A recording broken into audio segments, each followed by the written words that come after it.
Hey guys, welcome back to the channel. This is a story about what if Naruto puts the council in its place naruhina. Before I start, please support for more amazing content and do consider subscribing to my channel and share this video with your friends. This is written by dasonone and link in the description and support writer. Let's start the video. Chapter 1. I should have known. A sound of explosions could be heard for miles, dust would be seen at great distances, and the killer intent was so big that you could actually cut it with a knife. This killer intent has been present for the last couple of hours, no one knew from where it came or from whom, no one except a few people in Konoha, one of which was the fifth Hokage, Tsunade. She knew the killer intent could only come from someone filled with a hunger for power and a desire for revenge. The only person that would fill the air with so much killer intent could only be Uchiha Sasuke. The boy had run from Konoha to join Orochimaru for power to defeat his older brother, which killed his entire clan except for him. Tsunade feared the outcome of the fight, she knew that Naruto might have reached Sasuke and was trying to bring him back. She also feared how the villagers would react when Naruto would return with Sasuke, she knew the kid had the power to actually bring down Sasuke, she only hoped no one would harm him when he would return to Konoha. Uzumaki Naruto and Uchiha Sasuke were standing on the water in the Valley of the End. The entire terrain was damaged, nothing was where it was before. The two statues that were facing each other were missing parts of their legs, and in the missing parts stood Naruto and Sasuke. Naruto was in his first stage of fox form, he had only one tail, but he was strong nonetheless. Sasuke was in his second stage of the curse mark. His wings seemed like a pair of hands, and his hair had grown a lot. Sasuke glared at Naruto. "Why is it that you wish me so bad to return home, dope? Sasuke team, you don't understand what you are throwing away, you have everyone that loves you back in Konoha," stated Naruto, growling with anger at the cursed Uchiha. "What do you mean by that?" spat Sasuke. "I mean that you have someone that loves you, people that acknowledge you, and most of all you would have a family, anyone in the village would happily become the parents of the last Uchiha," responded Naruto, growling at the end. He hated the fact that everyone liked the traitor and seen him as a great person. He was nothing more than a coward and a power-addicted maniac. The Uchiha let out more killing intent. "You mean that pink-haired bitch?" Sasuke literally spat on the ground. "She is weak and a fool, and I don't need weaklings as my family, my only goal is to kill Itachi and revive my clan." "Do you really think that anyone would want to be with you after becoming a missing nin?" yelled Naruto. "You shut up, dope, you don't know how losing your family feels," yelled back Sasuke with full rage. "I don't know. You are more stupid than I am, you idiot. I can't believe I promised Sakura-chan that I would bring you back, you are not worth anyone's attention, but if that would make her happy, then I will bring you back even if I die trying," Naruto yelled with tears in his eyes. Sasuke just laughed at the comment. "Very well then, this shall decide everything." He started making the all too familiar hand signs, and in just a second the Chidori appeared in his hand. Naruto stretched his hand to his left, and the Rasengan formed. They both jumped in the air at the same time, charging forward. They thrust the two attacks towards each other, the only difference was that Naruto was not aiming for the killing blow, but Sasuke was. Time stopped for a second. "Baka, go for the killing blow, or else you will die," the Kyuubi yelled in Naruto's mind. At that the boy smiled sadly inside himself. The fox was right, he aimed his attack for the killing blow. The two attacks met in air, both powerful, neither wishing to stop. A purple sphere formed around them, encasing them inside. Sasuke tried to punch Naruto, but the punch was parried and Naruto planted his fist in Sasuke's stomach as hard as he could. The sphere exploded, throwing the boys away from each other. They both landed back from where they jumped with a loud thud. It was silent then, everything stopped, nothing moving. Then footsteps, a splash, footsteps again, and then a voice. "I said I will bring you back, and so I will, I would have killed you if it wasn't Sakura-chan that wanted you back." Naruto's pav approaching Konoha. "I fought with all my powers, I fought using Kyuubi's help, even though I did not wish for it, but I had no choice, I must respect my Nindo. I promised Sakura-chan that I will bring back Sasuke. Now that Sasuke is unconscious and I am carrying him home, I think that things will change for the better. I can't wait to see the look on everyone's faces when they see me walking with a traitor." Mission accomplished. I can almost hear Kakashi and Iruka-sensei calling for me to treat me to ramen. I can almost hear Sakura-chan calling for me and thanking me. I can almost hear the villagers' apology for what they did to me all these years. I can almost see Ba-chan smiling at me and hugging me. I don't know why, but I always loved to be hugged, it made me feel comfortable inside. But putting that aside, I cannot wait to see the look on my friends' faces when they see me carrying the traitor. I can't wait to hear what the others did in their fight with those creepy Sound 5. I know I should be worried for them, but I am very sure they are alright and are now recovering. I think I am the last one that came. Kyuubi was right when he told me that I need to go for the killing blow, because of that I managed to stop the Chidori and retaliate. I think I am very happy now, I will finally receive acknowledgement for what I do, I will no longer be called a demon. I will be known as Naruto Uzumaki. But wait, what if they think something else? What if they cherish this bastard that much that they will not acknowledge me and will yell at me? What will it be then? What will I do then? I only hope that everyone sees what I see, and that is that Sasuke is too concerned with revenge and power to ever respect Konoha.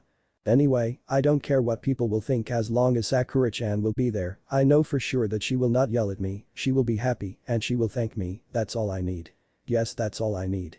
As I approached the village gates I saw Sakura, some villagers and a few shinobi at the gates. I was carrying Sasuke on my back and smiling, of course, why wouldn't I? I finished my mission and I brought back the traitor. I was walking faster and was waiting for Sakura to cheer on me, but what happened next I was afraid of it. What have you done to Sasuke-kun? Yelled none other than Sakura-chan. You almost killed Sasuke-kun, you monster. I can't believe you. Oh no, Sakura-chan, I kept my promise. I tried to say, but she just punched me in the face and grabbed that traitor in her arms, looking with a worried face at him and throwing daggers at me. Promise? This is how you keep your promises. She yelled, and then I saw the villagers approaching. Look what he has done to the Uchiha boy. He looks dead.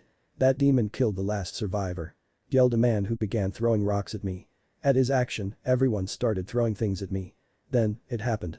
Sakura got up and started beating me. You monster. Demon. Look at what you did.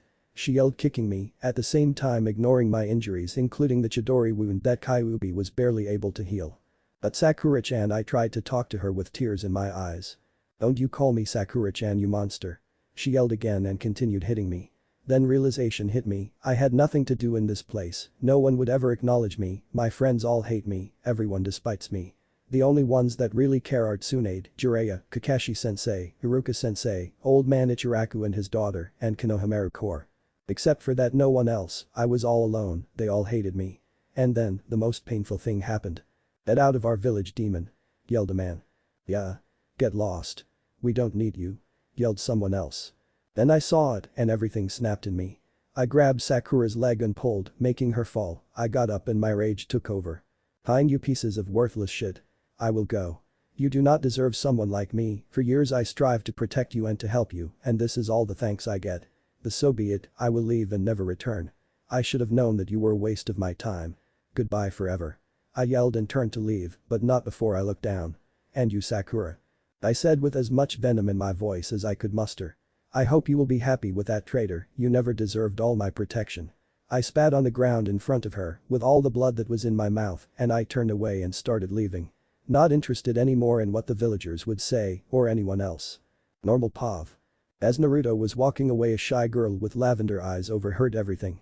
When she saw him leave, tears started forming in her eyes, she couldn't believe that he was leaving, he couldn't leave, she would be too lonely. A great part in her wanted to follow him, in fact everything in her wanted to go and follow him.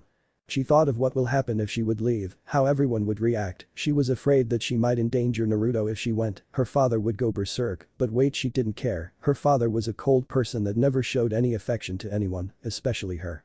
What did she have to lose? Would she just stand there and lose the love of her life, or would she follow him? Everything was being processed in her mind at a fast pace, and then she decided. Everyone was already gone, she could hear people cheering, the gates were open and no guards, no one, not even Sakura, she had taken Sasuke to the hospital. Now was her chance. She started running in the direction Naruto went, hoping to catch to him soon. She activated her Byakugan and started to track him in hopes of finding him soon. In the Hokage's office, Tsunade was looking out the window, she heard cheers, and a party started not too soon after that, she wondered why there was a party. Just a few minutes ago Gaara left after he and his siblings helped the rescue party. Gaara had to leave, for unknown reasons, even for Temari and Kankuro, but they let him. Just as things were going good, everything turned to bad, Shizune ran in the room. Tsunade-sama. Her voice was flooded with desperation. Tsunade turned around and looked at Shizune and motioned for her to calm down. Shizune took a deep breath and then said. The villagers kicked Naruto out of the village. To say that Tsunade was shocked was too little, now everything fit. Why there was a party, why everyone was cheering, they kicked the poor boy out and they didn't even have the freaking authority. Multiple veins appeared on her head. What? She yelled so powerful that the party actually stopped and everyone now feared. What do you mean they kicked him out? Naruto brought Sasuke back and Sakura, I don't know what she did, but from what I heard from a chunin that was there, she started beating Naruto for hurting Sasuke, and then someone yelled for him to leave the village and he left. Then Tsunade exploded. Sakura. She turned and stormed out of the office towards the hospital to get all the answers she wanted. But Naruto. The blonde boy was standing in a clearing leaned on a tree.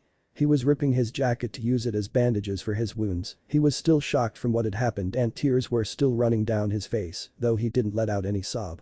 He was hoping that he was wrong when he assumed that they would do that, but even his hopes that Sakura would cheer on him faded the minute she called him a monster and a demon. He wiped away the tears. "I just knew this would happen," said a familiar voice in Naruto's head. "I still can't believe what happened, what am I going to do now?" asked Naruto concerned.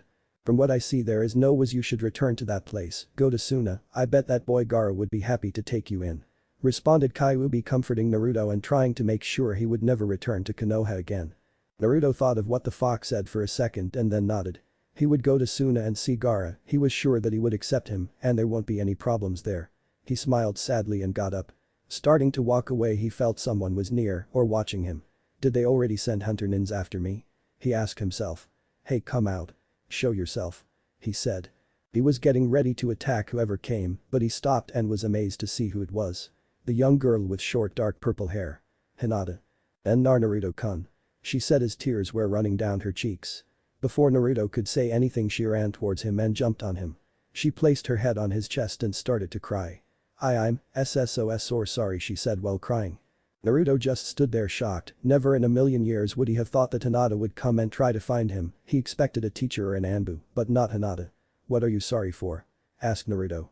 "The UW were kicked out of the Vi village and you didn't do anything wrong," she said while sobbing. "Yeah I know, I hurt their precious Asuke," spat Naruto. Hinata held him stronger in the embrace. "Nah Naruto-kun, where will you go?" "Suna," responded Naruto. "I will try find Gaara, I'm sure people will be happy to have me there." Hinata raised her head and looked in the boy's eyes. She was lost in their grace, she blushed slightly and then blinked. "Naruto-kun can I come with you?" she asked stuttering. Naruto was shocked, why did she want to go with him? Wasn't she afraid of him? He looked in her eyes to try and find an answer, he was amazed to see they were filled with concern and caring, almost why is she looking at me with so much love? He pondered. He tried to answer something but nothing came out, then finally something did. "But what about your family? Why come with me?" he finally asked. Hinata saw that now he was concerned for her. "I want to come with you, I am never accepted by father and B because I want to go with you because I feel safer with you. And because I love you," she thought to herself. Naruto was thinking, indeed she had a hard life in Konoha, but she was the heir to the Hyuga clan, she had duties to fulfill. He tried to convince her to return, but she didn't want to. "But I will go on a dangerous trip. I don't care as long as I am with you," she said blushing and burying her face in his chest. "But if something happens to you. Please," she begged him, tears forming in her eyes. "I don't want to go back as well, please I want to come with you," she said and Naruto was amazed she didn't stutter not once. He smiled, somehow he knew that if she came with him he would be happier. He hugged her tight. Hinata was speechless and after a moment of silence he spoke again. "Alright Hinata-chan, you can come with me, I promise I will protect you on the way and if you are coming with me, I will teach you some jutsu." "Wait a second Hinata-chan. Well I guess it sounds good, oh what the hell I will call her with Chan from now on, I don't think she would mind." And as he expected his didn't mind, he could feel her smile on his chest. Little did he know that she was even blushing at the same time. "He called me Hinata-chan, I can't believe it," she thought. They left the spot after 5 minutes walking close to each other. Hinata took care of Naruto, she gave him some of her ointment and bandaged some wounds that were still open with some bandages she had on her. Naruto was really happy, he found that there is someone else that cares for him. Someone his age, in fact. His worries disappeared that day and his happiness came back. He was more happy when Hinata congratulated him on the well-done mission, he didn't care it was only one person, he was happy someone congratulated him, but not only that, it seemed like Hinata became a little bold and kissed him on the cheek. He blushed and turned his head to hide the blush, while Hinata turned her head in another direction to hide her own blush. Chapter 2. All he wanted. Hinata's POV. It was morning, I just woke up and feeling really happy, but somehow I knew that it will change soon, it's always like this. Always father will say something or will do something to ruin my day, but there is someone always there to comfort me. Every time when I had problems there was Naruto-kun that helped me and comforted me. I was always grateful for that, I don't know what I would do if he would vanish. I got out of the bed and did my usual routines, took a shower and brushed my teeth, then I got dressed and went to eat something. When I arrived in the dining room I saw my sister Hanabi and father already there eating, but I didn't see Niji. He was always there and something felt wrong the moment he wasn't there. Ever since Naruto-kun beat Neji in the Chunin exam he has changed towards me, he is the only one that offers comfort from the family, even my sister is a spoiled brat that doesn't help me, just walks by and ignores me. Whenever Naruto-kun was on missions and I had problem with Father, Neji would always be there to help me. Like Naruto-kun, he turned into the cousin that I always wanted, in secret he would always support me and train me. I am grateful to that and to Naruto-kun for changing him and for bringing back my old cousin, the loving one. I took a seat and started eating. I tried to ignore the fact that Neji wasn't there, but after I was done I just had to ask to know. After all, he is my cousin and he cares about me. Father? I asked, stuttering like always. What do you want, Hinata? He asked me with his usual cold voice, always the same voice. Oh no, where is Neji-san? Your cousin went on a rescue mission a few hours ago. He went to save the Uchiha boy from Orochimaru. And he said with so much pride that you could think that Neji went alone. Oh no, did Neji go alone? No. He responded with a cold voice. I could feel that he wanted Neji to go alone because he thought that my cousin would only be held back. My father thought that the Hyugas were invincible, he didn't care about anyone else. We went with the Nara boy, Akamichi boy, Inyazuka, and he took a pause like he would be disgusted by something. And with the Uzumaki boy. He finished with the coldest voice I ever heard. Why was he so mean to Naruto-kun? It's not like he would have done something. And when did they all leave? I asked. And what's OWR wrong about Naruto? When I asked the last question I regretted it. Father exploded, he looked at me with daggers in his eyes and started yelling at me about who knows what, just insults like always. But then he saw that I wasn't paying attention and he actually did it. He hit me and told me to leave. With tears in my eyes I ran out of the dining room, but not towards my room, I went towards the gates to wait for Naruto-kun to come. As I waited my pain slowly faded and all I wanted was to wait and hope that Naruto-kun comes back safe because in all the time I waited everyone slowly returned. Taoji came back looking very skinny and was almost dead because of that, Kiba was injured really bad and Akamaru was unconscious, Neji had a hole in him and was taken in emergency to try and keep him alive and Lee was tired from his fight and had a few bruises like Shikamaru who also had a broken finger. But Naruto-kun and Sasuke didn't come yet. People started to gather at the gates and I hid myself behind a tree and waited. Then Naruto-kun came, he was so happy, he was carrying Sasuke back, I saw he was slightly injured, but Naruto-kun looked like he would fall down any second and die. I had to hold myself from running towards him and carrying him towards the hospital. I wanted to jump out and cheer on him and congratulate him, he was so happy, he kept his promise towards Sakura. I found out from Shikamaru about the promise. It was only natural that he would be happy, he actually finished an A rank mission. I was really happy for him, but then I was shocked what happened next. Sakura was beating him and yelling at him for hurting Sasuke. I saw Naruto-kun had a bad injury in his shoulder that was opening from all the hitting and he was starting to bleed. He didn't cry, but I saw that inside he was broken. And then the villagers yelled and threw rocks at him and told him to leave.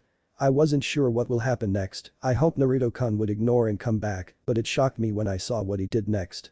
He made Sakura fall down and yelled back and talked with Sakura with so much venom in his voice that I thought he would actually beat her, but he turned around and left like he said. The villagers didn't even wait for him to leave and started cheering and left to spread the word. I saw Sakura picking Sasuke up and leaving towards the hospital ignoring Naruto-kun, he was walking away crying. It just broke me inside, I couldn't believe it. At that moment I decided I would go with him and help him from now on, he doesn't deserve that treatment, I would help him. So I ran after him. Konoha at the hospital. Normal Pav. Tsunade was dashing through the halls of the hospital fuming, her face was completely red of rage, someone tried to get in her way to calm her down and she punched him so hard he flew through a wall. When she arrived in Sasuke's room she saw Sakura there taking care of the boy. Sakura! Yelled Tsunade from the door. The pink Kunoichi turned around and greeted Tsunade. The Hokage then exploded when she saw that the girl was happy. She grabbed her from the collar and threw her towards the wall. Hokage-sama. Started Sakura, what was that for? What did I do? What did you do? Asked Tsunade and veins appeared on her head. What did you do to my little brother? What did you do to Naruto? But Tsunade-sama look at what he did to Sasuke-kun. She said pointing at the boy on the bed. Tsunade looked at the traitor and raised her fist to try and hit him but calmed down and threw her anger towards Sakura. What did he do to him? He is injured bad and is unconscious. Only that. Only that. Yelled Tsunade fuming. Did you at least look to see what injuries Naruto had? Did you? I will tell you, he had a freaking Chidori hole in his left shoulder and was injured 3 times more than this piece of shit. She said pointing towards Sasuke. And you dare hit him like that? You dare do something like that after all he has done for you and this shithole of village? yelled Tsunade. I. Of course you wouldn't think. Guards. 3 ANBU appeared. You are to take this traitor to the prison wing of the hospital to recover, and you Sakura are to think of what you did. And Tsunade stormed out of the door. She slammed the door with so much force that the wall cracked and the door fell down and broke. The ANBU took Sasuke and disappeared. Sakura just stood there, nothing passing through her head, and then she heard a puff. She turned to see Kakashi looking angry. I am really upset with you, Sakura, for the way you treated your comrade. You should be happy he kept his promise and brought back that traitor. Sakura tried to say something, but Kakashi continued ignoring her. Do you know what the boy always wanted? Do you? He wanted recognition, acknowledgement, and support. That's all, and you treated him like trash. You know what else? You remember your birthday 1 year ago? Well, do you? Asked Kakashi, this time yelling, and she could have sworn that she saw tears forming in his free eye. Why, yes. She stuttered. Well, you don't, that's what I will tell you. He said, surprising Sakura. I will tell you what happened to Naruto. He came and treated you to lunch. He said he will pay a lunch for both you, Sasuke, and all your friends. And how do you treat him? You punch him and yell at him because you thought he wanted to date you. And you are really wrong. I was in a tree at that day looking what you did. You know what happened after you left? Well, do you? He yelled, and this time even harder. Sakura shook her head. No, after you left Naruto started crying. That's right, he started crying, and he opened his jacket, and what I saw shocked me. The present he bought for you, all destroyed. And might I tell you what it was? Something made out of glass, really expensive, and you know how much it was? Do you? And again Sakura shook her head. I will tell you, it cost 3 years of saving, 3 years. But that's not what gave me nightmares for the next month, no, not at all. Sakura raised her head and looked at Kakashi, that was actually crying now for what he was about to say.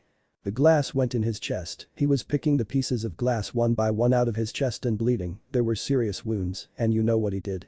Instead of throwing your present away and going to be healed, he stood in the same spot for 5 hours trying to repair your gift and was bleeding, and he didn't care. He tried to rebuild your gift and give it to you. When he saw he can't do it, he made a shadow clone to take the gift and bury it. Sakura just stood there not knowing what to say. She never knew, and now everything was being said. And what is worse was the next morning. Yelled Kakashi. We had a meeting and I didn't come, and you know why? Do you? He yelled so powerful that scared everyone that was listening. All the nurses were listening. Some didn't care what happened to the boy, but some were feeling remorse and tears were forming in their eyes. I will tell you. Started Kakashi again. I stood by Naruto's side the next day, taking care of him because the whole day he had been unconscious because of blood loss. That's why I didn't even bother to tell you happy birthday then. You have lost all my respect out of this moment, you should feel utmost ashamed. And then Kakashi disappeared, leaving the girl alone in her world. Hospital somewhere else. Kakashi entered Lee's room. Guy was there and was giving a speech to the boy on how to listen to the medics and not to push himself. The bowl haircut Jounin turned and saw Kakashi and smiled at him, but his smile faded when he saw his rival crying. Kakashi, what happened to your flame of youth? Asked Guy. There is no time for that crap, follow me, we need to find Naruto. Stated Kakashi. Ah no, wasn't Naruto the one that brought back Sasuke?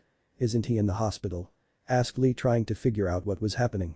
No, Lee, he has been thrown out of the village by the villagers and he is in bad shape, worse than after the fight. He could die and you can thank Sakura for that. Now come, Guy. And Kakashi left to find Asuma and Kurenai, Guy after him. Lee stood there in his bed shocked at what happened. A few moments later Kakashi and Guy arrived in Kiba's hospital room and saw Kurenai. He greeted Kiba and motioned for Kurenai to follow him. What's wrong, Kakashi? I hope it's not about the fact that you found a new book. Said Kurenai. Would you shut up about that book? Snapped Kakashi, scaring everyone. He insulted the book he cherished the most. We need to find someone before he dies, now follow me. Kurenai nodded and left with the two. A few moments later they found Asuma, who surprisingly was looking for them, and they talked about what happened. Kurenai was shocked, she couldn't believe the treatment the boy received. They left the hospital to find Naruto, who they suspected was somewhere in the forest outside Konoha. With Naruto and Hinata. The two shinobi found a cave and stopped there. Night was about to fall soon, and they couldn't risk to walk during the night, not in the condition Naruto was. They made a fire, and Hinata brought some fish and cooked them. Hinata-chan started Naruto, and Hinata looked at him. I'm sorry, I don't have any sleeping bags or anything, and my jacket is ripped. It's all right, and Naruto-kun, she said. Yes, but I don't want you to catch a cold, you should have gone back, why do you want to come with me? He asked, and Hinata looked at the ground, tears forming in her eyes. He saw that and was afraid he insulted her in some way. He took her in a friendly hug and placed her head on his shoulder that wasn't bleeding or it wasn't dirty. I'm sorry, I didn't want to make you cry. But it wasn't you, it's about F father and my family. She said, crying. What happened? Did he hit you? He asked and Hinata nodded. Naruto felt his blood boiling. How could someone hurt a great person like Hinata? How could they hit their own daughter? He wanted to ask her why he did that when she started talking. I asked him why does he hate you and he yelled at me and then he hit me and my sister-in-law laughed at me. She said sobbing. Naruto tightened the embrace and started moving back and forth to calm her down, like he always did. He had forgotten what a jerk her father was and he hated him for the treatment he gave the girl. Well kid, you aren't the only one it seems, I will never understand you humans. Even we demons have more respect towards our children than you have. Said Kyuubi, who had been listening to the entire thing. Not all are the same, or so I think, but Hinata's father is a real ass. Stated Naruto. Well what will you do with her? What do you mean? I mean will you take her with you? I suggest not, she will be a burden. Kyuubi's response only made Naruto angrier. And what the fuck gives you the right to say that? Huh? If she wants to come with me she will come and I will die to protect her and make her happy, she is not happy with that asshole of a father. Kyuubi was shocked at the boy's reaction and considered that he shouldn't say anything anymore, it wasn't worth it. Naruto looked down at the girl, he started to think how cute she looked, how wonderful she smelled. He shook his thoughts. Damn you Iro-sanin. Nah Naruto-kun. Why do they all hate you? Asked Hinata looking in his eyes. I can't tell you, you will run away and get scared. He said looking away. Hinata hugged him. I don't want you to suffer anymore, you can tell me. No Hinata-chan, I can't you will hate me. He said tears in his eyes. That's not true, I can never hate you. But. Hinata looked for a little courage in her heart and with all that she could master, she kissed him on the cheek blushing madly. Please, I promise. Kid, my opinion is to tell her, this is how you find out who your true friends are and besides it's best you tell her and not her finding out. Okay, but don't tell anyone please. Hinata nodded. Well you know about Kyuubi and Yondaime. Hinata nodded once again. It's all a lie. A lie? She asked not believing. Does this mean he is free? Naruto shook his head no he is not free, Yondaime could not kill the Kyuubi, so he sealed him away in a newborn baby. Hinata looked at his and then realized why they all hated Naruto, why no one cared about him, why all that treatment. The the container Naruto nodded and got up. If you want to run now I won't stop you. He said. He was sure she would leave scared away, but when he didn't hear any footsteps or anyone yelling at him, he took his heart in his throat and looked at Hinata. She had tears in her eyes and she was looking at him with care and compassion. She jumped up and hugged the blonde crying, once again he was speechless, she was his true friend and she didn't care. What amazed him the most was when she started apologizing for not being there for him.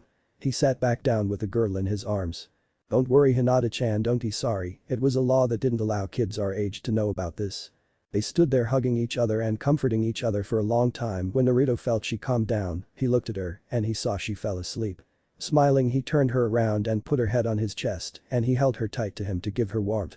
He stood as close as he could to the fire and soon he fell asleep as well. In Konoha. The party was roaring on the streets, people cheering and applauding, everyone found out about the girl that beat the demon and threw him away from the village, everyone was celebrating, there were parties in most houses where most people were.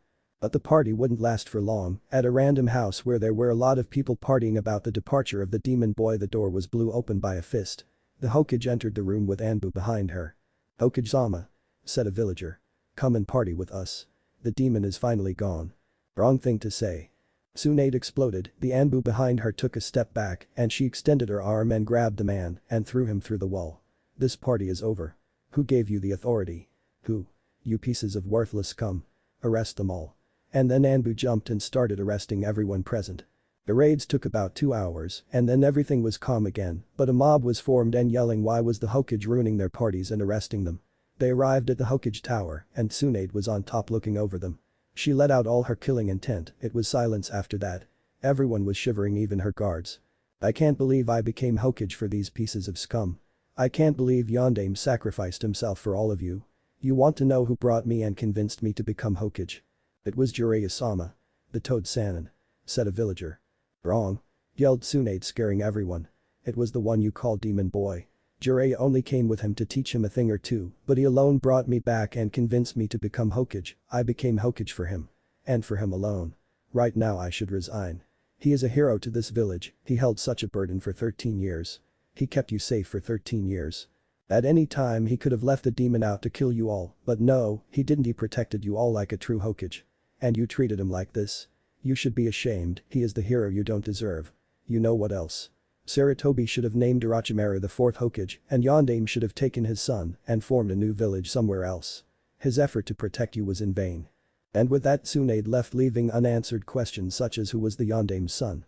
In her office Tsunade was trying to calm herself down, nothing was going the way she wanted. Kakashi and his team left a few hours ago, and still no word from them. She sent some ANBU as well, still no answer, and to make it worse, Hiashi just arrived in her office.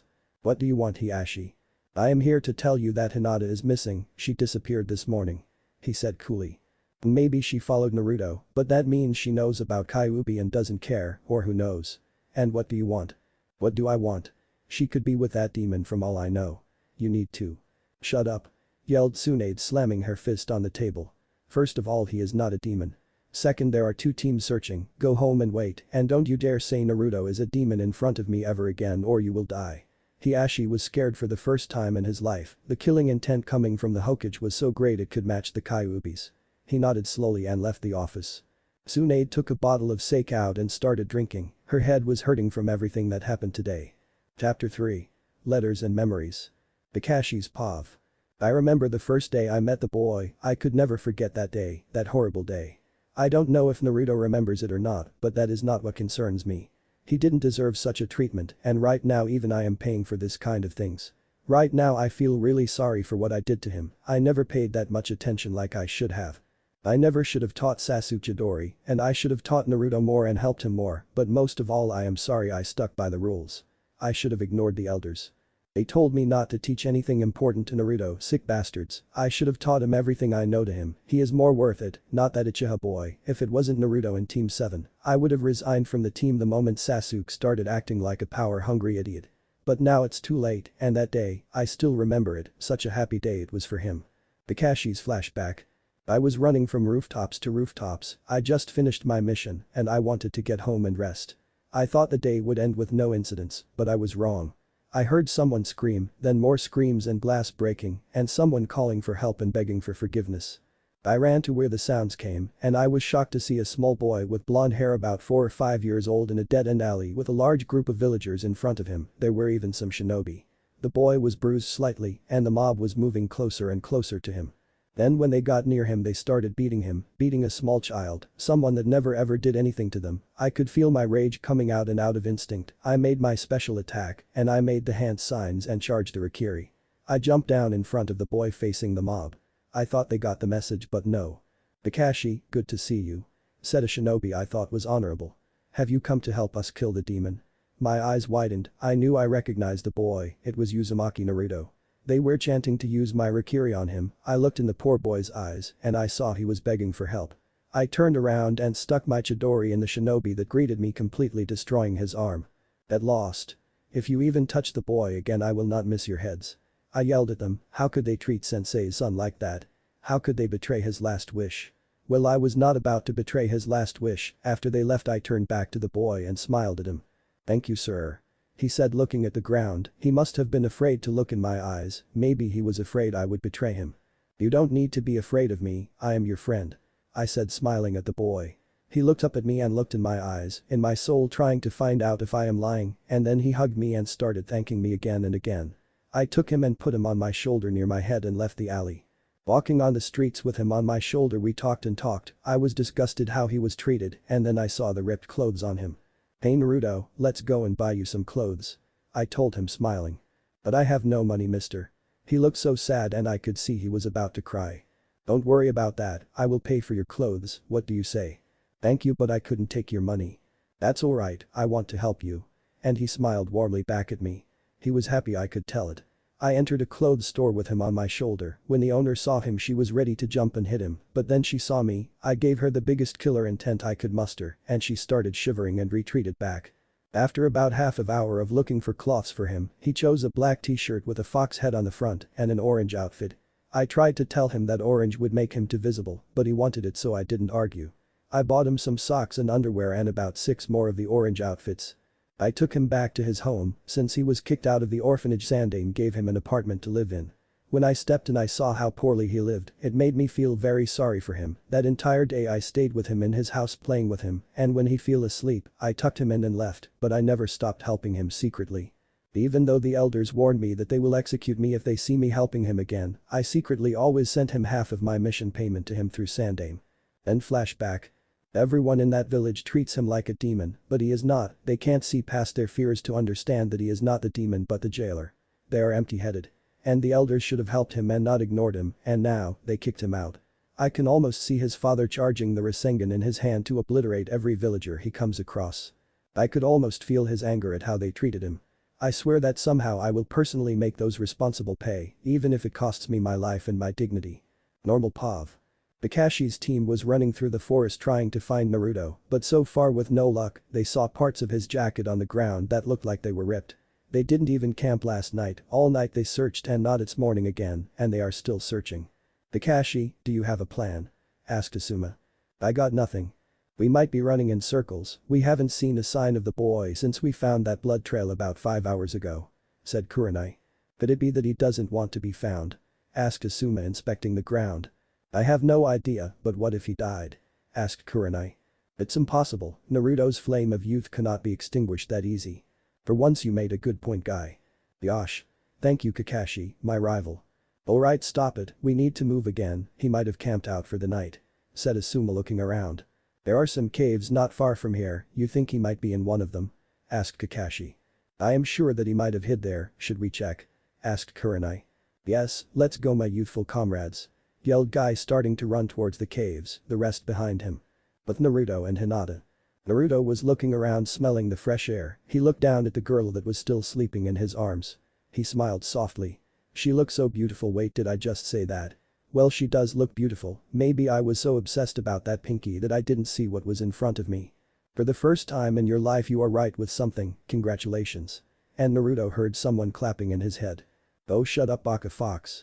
Hey. Don't offend me, I am working hard here to heal you, so shut your trap. Yelled an enraged Kyuubi. Naruto just ignored and stopped talking to the fox. He looked down at Hinata and saw she was slowly opening her eyes. She looked up and saw she was in Naruto's arms, she blushed furiously and jumped out before fainting. She started looking at the ground in embarrassment and started poking her index fingers like she always does when she is near Naruto. I wonder why she is blushing. Good morning Hinata, did you sleep well? Asked Naruto smiling warmly. Hinata nodded. Hi and Naruto-kun. I hope I didn't scare you, but you fell asleep last night and it was cold and I thought I should keep you close so you won't catch a cold. And no, not at all, thank you. Said Hinata blushing more. I can't believe I slept all night in Naruto-kun's arms, why can't I tell him? Why can't I find the courage to tell him? Well Hinata-chan, if it's alright with you we should go, we need to move more and reach Suna fast.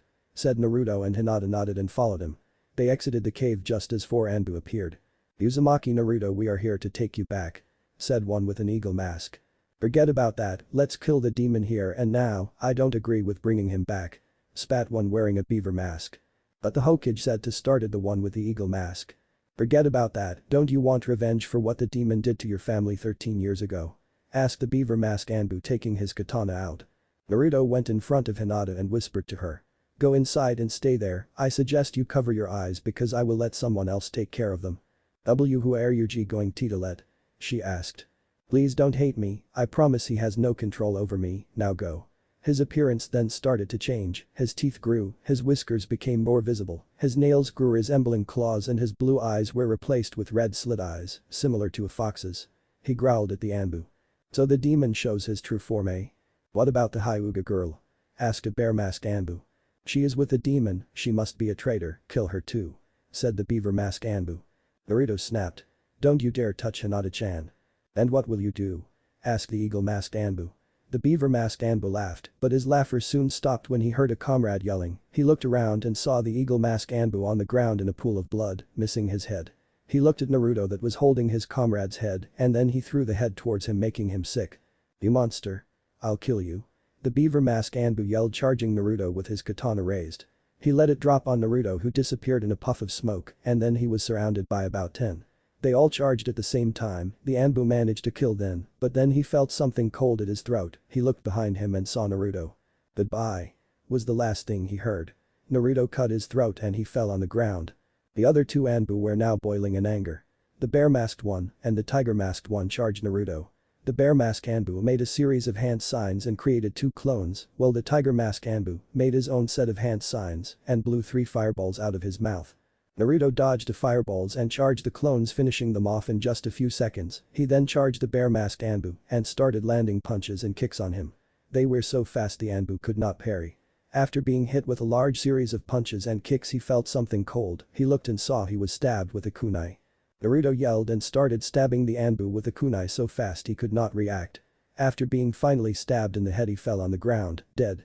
The last ANBU started to shiver in fear. Naruto turned and looked at him. The ANBU wanted to move, but he was too scared. He couldn't believe someone like that boy managed to kill his comrade so fast and with no remorse. He saw Naruto charging the Rasengan, his eyes widened in fear. He tried again to move, but nothing happened. He was too afraid. Naruto was now in front of him. He grinned. "Send my regards to Zabuza, tell him I sent him 4 ANBU to play with, burn in hell." He slammed the Rasengan in his chest. It went through his chest and then in the middle exploded, obliterating the body and creating a bloodbath. Naruto turned back to normal and went where Hinata was. She opened her eyes and saw what Naruto did, and she closed them again, not wanting to see. But she could smell the blood. "I hope you are not mad at me or afraid of me. I am sorry, but I had to do that," said Naruto. "I am not afraid and I am not mad, they deserved it," she said, hugging the boy. "Keep your eyes closed, I don't want you to see the scene, I will lead the way, alright? Hi." Naruto took Hinata's hand and she blushed. They started leaving, but Naruto stopped. He took a piece of paper out and a pen from one of the ANBU and wrote something and stuck it on one of the ANBU faces. He took her hand again and started moving. After about 5 minutes, Naruto told Hinata to open her eyes and he let go of her hand. Even tough Hinata didn't want him to ever let go of her hand. What will WET do now? They must consider us missing Nin. There is a village close by. He made a hand sign and transformed into himself, but with his cloths not torn and looking like he doesn't have any injury. "I will keep this henge till we buy something to hide us, I don't want to fight anymore." Hinata nodded. No, shouldn't we take off our headbands? Shouldn't I make a henge? Asked Hinata. "No, the headbands can stay for now and you don't need to use a henge, just follow my lead and it will be alright, okay?" Hinata nodded again, smiling. Kakashi's group, 1 hour later. Kakashi's group were standing in front of the massacre, blood everywhere, an ANBU missing his head, one stabbed like mad, one had his throat cut and another was spilled everywhere, his organs strewn haphazardly around. "From the looks of it, the battle happened an hour ago," said Kakashi, examining the least mutilated of the corpses. "Do you think Naruto did this?" asked Kurenai. "He did this," sighed Kakashi. "But I wonder why." Asuma then looked at the face of an ANBU and saw the message. He took it and motioned to everyone to listen. "Dear Tsunade, I will tell you this, I have nothing against you and I know you sent these ANBU to bring me back, but they wanted to kill me, I would have let them, my life sucks anyway, but they then wanted to kill Hinata, so I let Kyuubi take care of them, and I have a warning. If anyone else comes and tries to hurt Hinata, I will kill him. Also, she doesn't want to go back, you can thank her stupid father that beats her constantly. She wants to come with me and I have agreed, we are now moving somewhere safe, leave us alone and don't try to follow us. Send my regards to everyone in Konoha, except Sakura and Sasuke, tell old man Ichiraku, I am sorry for what happened, also tell Niji that Hinata will be safe with me, I vowed to keep her safe and make her happy. Yours truly, Uzumaki Naruto." "Wait, that means that Hinata is missing and she is with Naruto," said Kurenai. "So it seems, but if I know Naruto then what he wrote here is true," responded Kakashi, reassuring Kurenai. "Still, he said that he let Kyuubi kill them, but that means she saw he is Kyuubi's vessel," said Asuma. "True, but if he said that she wanted to go with him it means that she doesn't mind," responded Guy. "Eternal youth. He found his true friend," yelled Guy. Calm down, we need to find them now." And Kakashi summoned Pakken. "What the hell happened here?" asked the dog. "Pakken, this is Naruto's doing, he did it in self-defense, we need to find him, if other ANBU are on his trail that want to kill him, we need to get to him and help him," responded Kakashi. Kakashi, do you think he will come home?" asked Kurenai. "Not sure, but we need to try, right?" asked Kakashi, giving Pakken a piece of cloth for him to sniff. "Alright, I got the scent, follow me." And everyone left following Kakashi's summon. Kurenai's pav.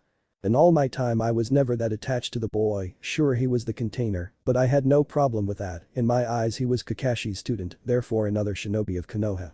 As for Hinata, she always saw something else in the boy, it seems like she knows more about him just by looking at him. I always wondered why she loves him, she doesn't tell me, but I think I figured it out." He never gives up and works hard to see his dreams come true, maybe that is why she loves the boy so much. I could have sworn in all my years that whenever she looked at him, she would have been ready to give herself to him just to make him happy. He is too dense to see it, but I know that somewhere deep inside he knows how Hinata feels, but of course, he might try to ignore it because he is afraid of what he has inside of him. He was such a cute boy, hyperactive, but he always hid his sadness through his smile. Just like everyone that now is looking for him have helped him in his childhood, in secret, those bastard elders. I always hated them. They are so stupid, the Yonde must be pissed off of what they did to the poor child. Kurenai's flashback. It was a normal day, I was walking in the park thinking of what to do that day, and I had the day off. As I was passing through the park I saw a blonde boy with a black t-shirt with a fox head on the chest. It was Naruto Uzumaki, the jailer of Kyuubi. He looked like he was crying. I started cursing the villagers, for he could only cry because of that. I sat down near the boy, startling him. "Don't worry, Naruto, I'm not here to hurt you, why are you crying?" I asked him with a sweet voice. I wanted to play with the children, and the parents kicked me and beat me and yelled at me to leave," he said while crying. I cursed the adults in my mind again, how could they do that to him? He is just a child, they should let him play with the kids. Nothing bad would happen, that is for sure. I wanted to reassure him, but then something happened that amazed me. I heard someone calling the boy. I looked and saw a small girl with dark purple hair running towards us. When she was near me she looked at me wanting to know who I am. She had lavender eyes and no pupils, she was a Hyuga. I smiled at her. I heard someone cry and I saw Naruto here crying and came to help him. "Who are you, little girl?" "No, my name is Hyuga H Hinata. I am an Naruto-kun's friend." She responded stuttering, the fact that she was his friend made me feel a little better inside. I then saw her sit down on the boy's right side and she hugged him and told him that it doesn't matter because he has her as a friend. Slowly I saw him calm down and smile at her, a true smile. But then she told him that her father was looking for her and that she needed to go. "But Hinata, who would I play with? I want to play with someone." Slowly tears started to form in his eyes and I saw that in hers as well. So I intervened.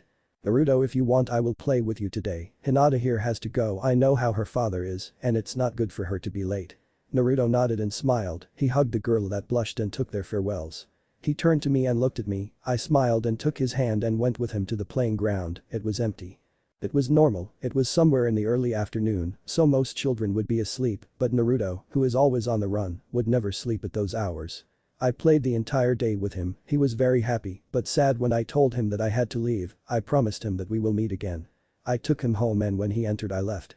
But the sad thing was that since that day the elders forbid me to meet the blonde boy, I couldn't get near him anymore. Sick bastards, I could see how he started to miss me, becoming sadder and sadder. He played with Hinata as much as he could, but after she left he would turn sad again. From the shadows I would always keep Hiashi busy so Hinata could play more with the boy, but only as much as I could. I hope that somehow I helped the boy be happier, and I hope that in a way I respected Yondame's last wish. Then flashback.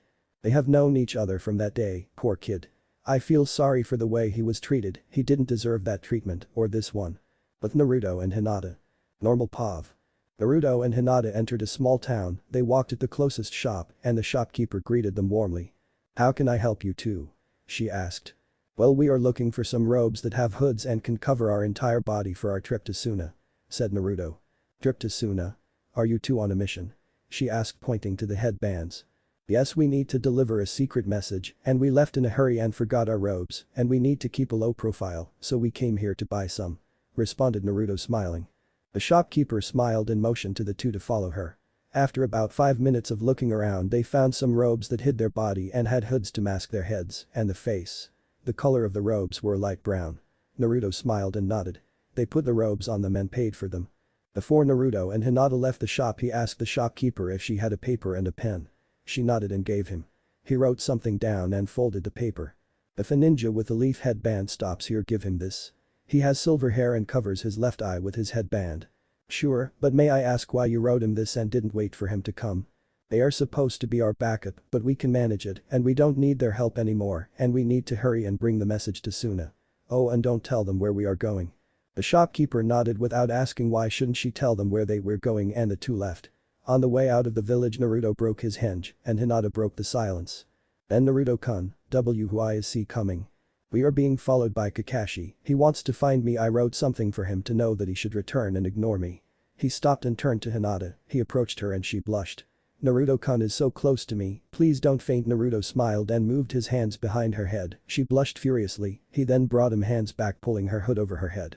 He pulled his hood over his head and then took Hinata's hand in his. She blushed even more if that is possible. They started walking hand in hand. Man, why do I feel so good holding Hinata-chan's hand? 10 minutes after Naruto and Hinata left the village, Kakashi's group were in the store. He was here, said Pakin. Kakashi looked at the shopkeeper. Have you seen a blonde boy with spiky hair and a girl with lavender eyes and dark purple hair? Yes, they have been here, she said and took the piece of paper out and handed it to Kakashi. He told me to give you this. Kakashi took the paper and unfolded it and started reading, while the rest of the group was reading it as well from behind Kakashi. Team Kakashi. Turn back, you are not to follow us anymore. I know Asuma, Guy, and Kurenai, and even you Kakashi-sensei want to help me, but you are not helping trying to bring me back. If you take me back they might try and kill me, you cannot protect me forever there. It's best if you turn around and go home. And Kurenai-sensei, Hinata-chan is happy, she is safe, and she knows about my secret and saw me using him, she doesn't mind and wants to come with me. Please don't force her to go back to that bastard Hiashi, we both know how horrible he is. If you continue to follow me I will be forced to make you go home. My advice, turn around before anything wrong happens. Regards, Uzumaki Naruto. They all looked at each other speechless. Then Kurenai broke the silence. So what now? We find them, responded Kakashi. But you heard what he said, commented Asuma. We are going for another reason, Pakin lead the way. And they left the store. A few minutes later they were behind two persons with light brown robes that were walking holding hands. The only one who recognized them was Kakashi, who smiled at Naruto's plan to hide. He jumped in front of the two and they stopped. The rest jumped near Kakashi. Kakashi, what are you doing? These people aren't Hinata and Naruto, complained Kurenai. Has your flame of youth stopped? Kakashi shrugged it off. Alright Naruto, Hinata, I know you are you, right Pakin? Right, responded the dog. Kakashi-sensei, you should have listened to the letter for you, said Naruto. Listen Naruto, you need to come back with us, said Asuma. No. I am not going back, and if you want to take me you need to take me dead, yelled Naruto and getting ready to fight. What shocked the rest was what Hinata did.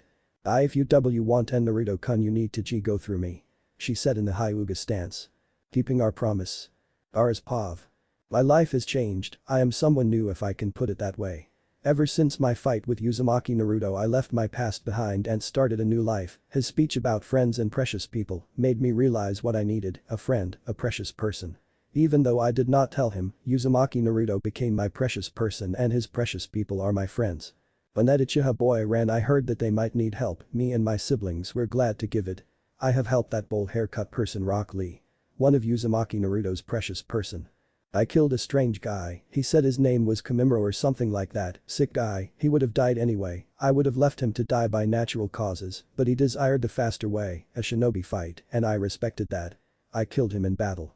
Upon arriving with the Lee guy back in Konoha I took him to the hospital so he can rest and be treated. I visited my sister, Tamari, who was waiting with the so-called genius Nara Shikamaru. His friend was in critical situation and he was laying on a piece of string. I left so my sister can stay with him, I don't know, but it felt the right thing to do. I wanted to see what Kankuro did, but I couldn't find him so I dropped my search. He can take care of himself, besides I can feel if one of them is having trouble, somehow I feel it, but I cannot explain what it is. If I finished all that I decided to greet Uzumaki Naruto at the gate, I could feel his chakra closing in. Arriving at the gate I was for the third time shocked to see what was happening. I was shocked first time when my uncle tried to kill me, shocked a second time when Uzumaki Naruto defeated me, and now I was for the third time shocked to see one of his precious people beating him. I saw he brought back the Uchiha boy, so I did not understand what was happening. I wanted to interfere and kill that pink girl. But before I could act one heard someone screaming for Uzumaki Naruto to leave. I knew he was strong, but once again I was shocked to see he actually agreed to leave. He told me when he defeated me that he desired to become Hokage, but if he leave he cannot complete his dream. I saw him leave. I wondered where he might go and then I realized that he might try and find me.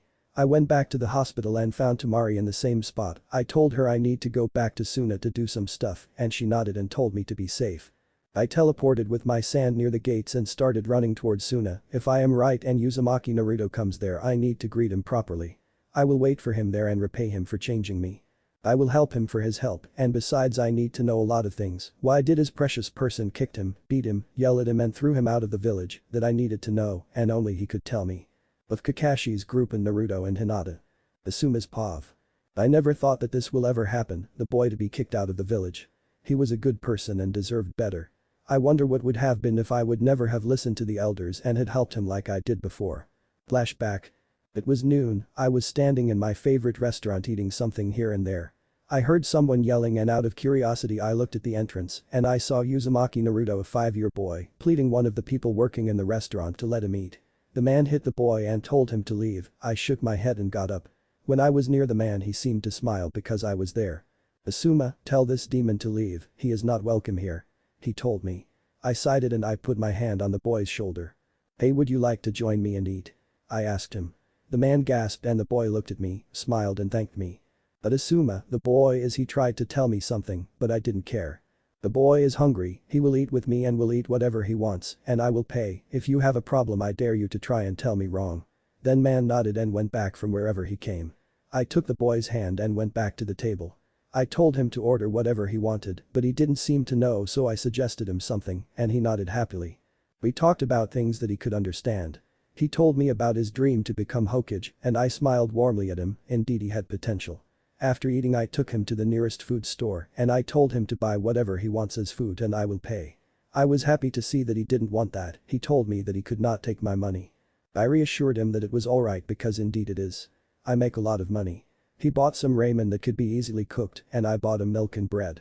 After all, he needed something like that. I helped him take his stuff back home and promised him that someday I will treat him again at the restaurant.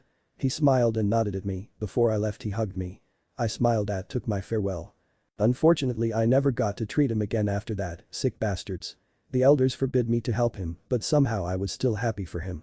One day I saw him eating at Ichiraku's ramen shop and it made me smile. After he left I entered the shop. The old man seemed a little scared. "I am sorry, I did not mean to disrespect the elders," he said. I smiled warmly at him. "Don't worry, I am glad someone is helping the boy. Thank you." He seemed a little surprised. "Do you know Naruto?" "Yes, I treated him to a restaurant one day, but since then the elders forbid me to help him. Bastards, I promised him I would treat him again, but no I can't." The old man nodded in understanding. "Well, I have nothing against him, I know he carries Kyuubi, but I don't care, he is a hero, he is protecting us all." I nodded. "Listen, if sometimes he doesn't have money to eat give him food for free and send me the bill, I will pay for him." "Are you sure? He eats about 20 bowls." "Yes, at least I could help him from the shadows." I smiled and the old man nodded. He agreed. It wasn't always that he forgot his money, but whenever he forgot them he ate for free and I paid for him, at least I somehow helped him. Then flashback. Normal POV. Kakashi's group were stunned, the shy girl, Hinata, was willing to die to protect Naruto. Kurenai was utmost proud of the girl, never would she have expected her to do something like that. Kakashi just stood there smiling under his mask. "So Kakashi, step aside and we won't need to harm you guys," said Naruto serious. "Naruto, you know we are 4 jounin and you guys are just 2 and only genin," said Asuma. "So what? I am willing to die and go back dead than alive," stated Naruto. "And I am willing to help Naruto-kun fight," stuttered Hinata but with confidence in her voice. "Oh come on, we don't need to fight," said Guy. Hinata did her hand signs. "Byakugan," she said, activating her bloodline limit. Kakashi's group were surprised she did that. And Naruto smirked. "So, back off or what?" he asked. "Well, first of all," Naruto started Kakashi. "We won't back off. Naruto created 10 clones. Not until we give you some money," he said, smiling, and the rest of the group smiled at them. The clones disappeared and both Naruto and Hinata dropped their stance and gaped. "WWWH, what did you say?" asked Naruto, stuttering. "Listen Naruto, we know you don't want to go back and when we found the ANBU group dead we knew you would die if you return," said Kurenai. "And besides we all have to keep our promises to you," said Asuma. "What promises?" asked Naruto, not understanding. "Don't you remember all the times we helped you when you were small?" asked Kakashi.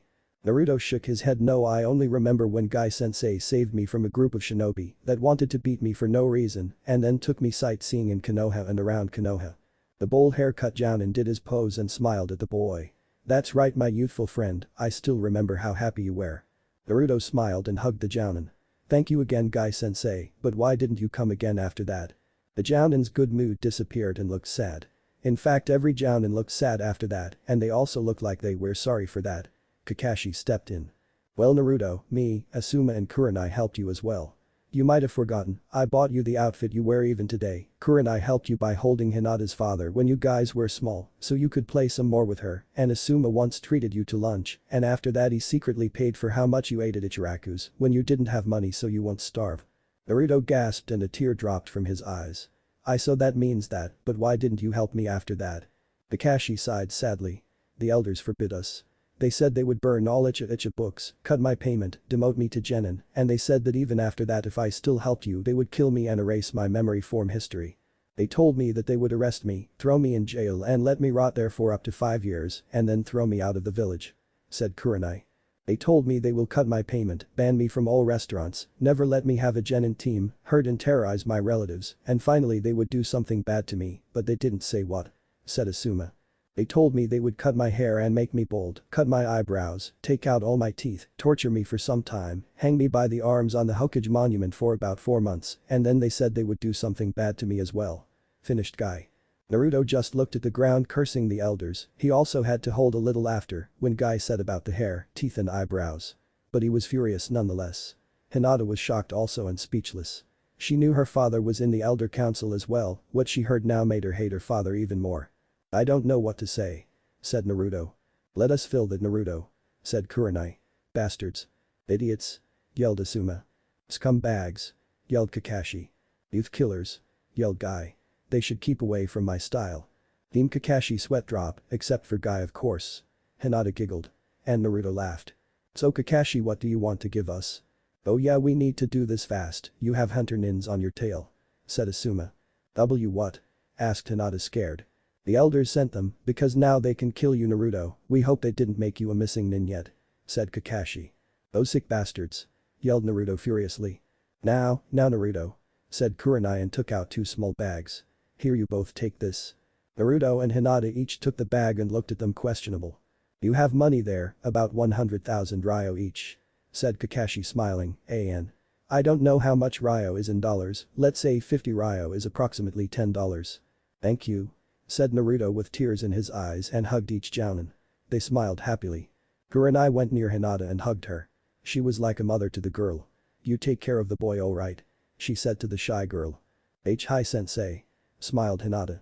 And remember to tell him you can't lose him to another girl and now can you? Said Kurenai giggling when Hinata blushed. Hi, will sensei. Alright you must go, we will handle the hunter nins. Said Guy. Naruto nodded and took Hinata's hand making her blush again and started running with her near him. So what now? Asked Asuma. They are approaching fast, they should be here in a minute or two. Said Pakin. Right, any plan? Asked Kurenai. Kakashi nodded and told them the plan. After a few minutes later in the spot where Kakashi's team was stood Naruto and Hinata talking. 5 hunter nin appeared surrounding them. Uzumaki Naruto, you are under arrest, come peacefully or make us happy and let us kill you demon. Said one hunter nin. Naruto laughed. What is so funny brat? Asked another hunter nin. You said Naruto. That changed back to Kakashi. Hinata disappeared in a puff of smoke and was replaced with Kurenai. Guy and Asuma jumped from the hiding spot each behind one hunter nin. What is the meaning of this Kakashi?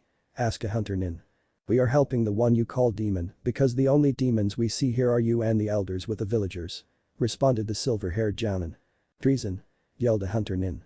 Kill them all. Yelled another. I and Asuma immediately jumped and grabbed the hunter nins that they were behind. Kurenai caught another one in a genjutsu and attacked another. Kakashi charged his Chidori. I told you a few years ago if you touch the boy my Chidori won't miss your heads, I intend to keep what I said. He trusted the Chidori in the hunter nin's head killing him instantly. He then jumped where the one trapped in the genjutsu was and hit him with his kunai in his head. Asuma was using his knuckle busters. He was having fun ripping the hunter nin's face. After hitting him and skinning his face he decided he had enough. Kakashi appeared with another Chidori and hit the nin in the head like the first one. I was beating the hunter nin didn't have any chance, he dropped on the group after Guy punched him 500 times and kicked him 1000 times. Kurenai used a jutsu and roots appeared from the group immobilizing her target. Once again Kakashi appeared with his Chidori and trusted it in his head killing him. These guys were weak. Said Kurenai. They were only chunin it seemed. Said Asuma. My first one was a jounin, but he was scared when he saw my Chidori and didn't have time to react. Said Kakashi. What do we do with the bodies? Asked Guy. We will bury them and go home, we pretend we didn't meet them and tell everyone that Naruto tricked us and escaped us. We lost his trail. Everyone agreed with Asuma. Kurenai looked in the direction where the two went. Take care of her Naruto and try to see what she wants to tell you, don't be tense. Konoha, Hokage's office, 5 hours later. What? Yelled Tsunade. Yes, Tsunade-sama, the elders sent hunter nins to kill Naruto-san. Said Shizune. Tsunade was fuming. Those bastards. She yelled and the walls trembled dangerously. Tsunade-sama, calm down, if I know Kakashi he already found Naruto and I am sure he didn't let anything happen to him. Said Shizune. That's right. Said Kakashi, appearing in a puff of smoke followed by the rest of the team. So what happened? Where is my brother? Asked Tsunade. Well, said Kakashi. It was like this, Hokage-sama. Said Asuma. We found the ANBU team you sent. And? She asked, losing her patience. Well, they were dead. Tsunade raised an eyebrow. Kurenai gave her Naruto's letter and she read it. When she finished she hit the wall behind her, breaking it. What? Yes, they tried to kill him and Hinata. Said Guy. Well, I hope you let their bodies there to rot. The group nodded. Then where is Naruto and what about the hunter nins? Well, started again Kakashi. The hunter nins are dead, we buried their bodies and helped Naruto escape with Hinata. Said Kurenai. Wait, you helped Naruto escape? Asked Tsunade. Yes, Naruto said he would only return dead and Hinata said she won't let us take him only if we kill her and Naruto said he would fight us. Said Guy. So he doesn't want to return, and where did he go then? Asked Tsunade. I don't know where he went. Lied Kakashi. Tsunade let out a killer intent. Kakashi, this is my little brother, I need to know, now tell me. Kakashi was sweating. Alright, Suna. Ah, said Tsunade, calming down a little. Then I guess he will be safe there and Hinata is with him. Yes, he told her about Kyuubi and she still wanted to go with him. Responded Asuma. Tsunade smiled. Good, anyway we will go to Suna in a few days so I can talk to Naruto, but I will need the rookie 9 to come with me. Team Kakashi nodded. Also we gave him 100,000 ryo to each of them. Said Kakashi and Tsunade smiled warmly. At least some of the shinobi respect Naruto. But Naruto and Hinata.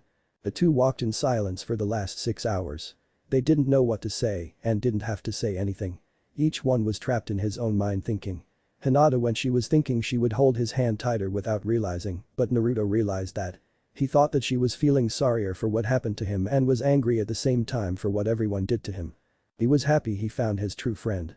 He, however, after thinking of what happened with the Jounin and the discussion he had, he started to think why he was feeling so good holding Hinata's hand and why he was feeling so good near her.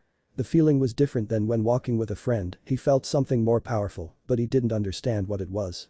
Kyuubi was laughing in his mind at him for how dense he is. Kyuubi realized that the blonde boy developed feelings for the girl, but he didn't realize, and every time he would ask himself the same question over and over again, Kyuubi would laugh harder, so hard that he thought the boy was killing him on purpose.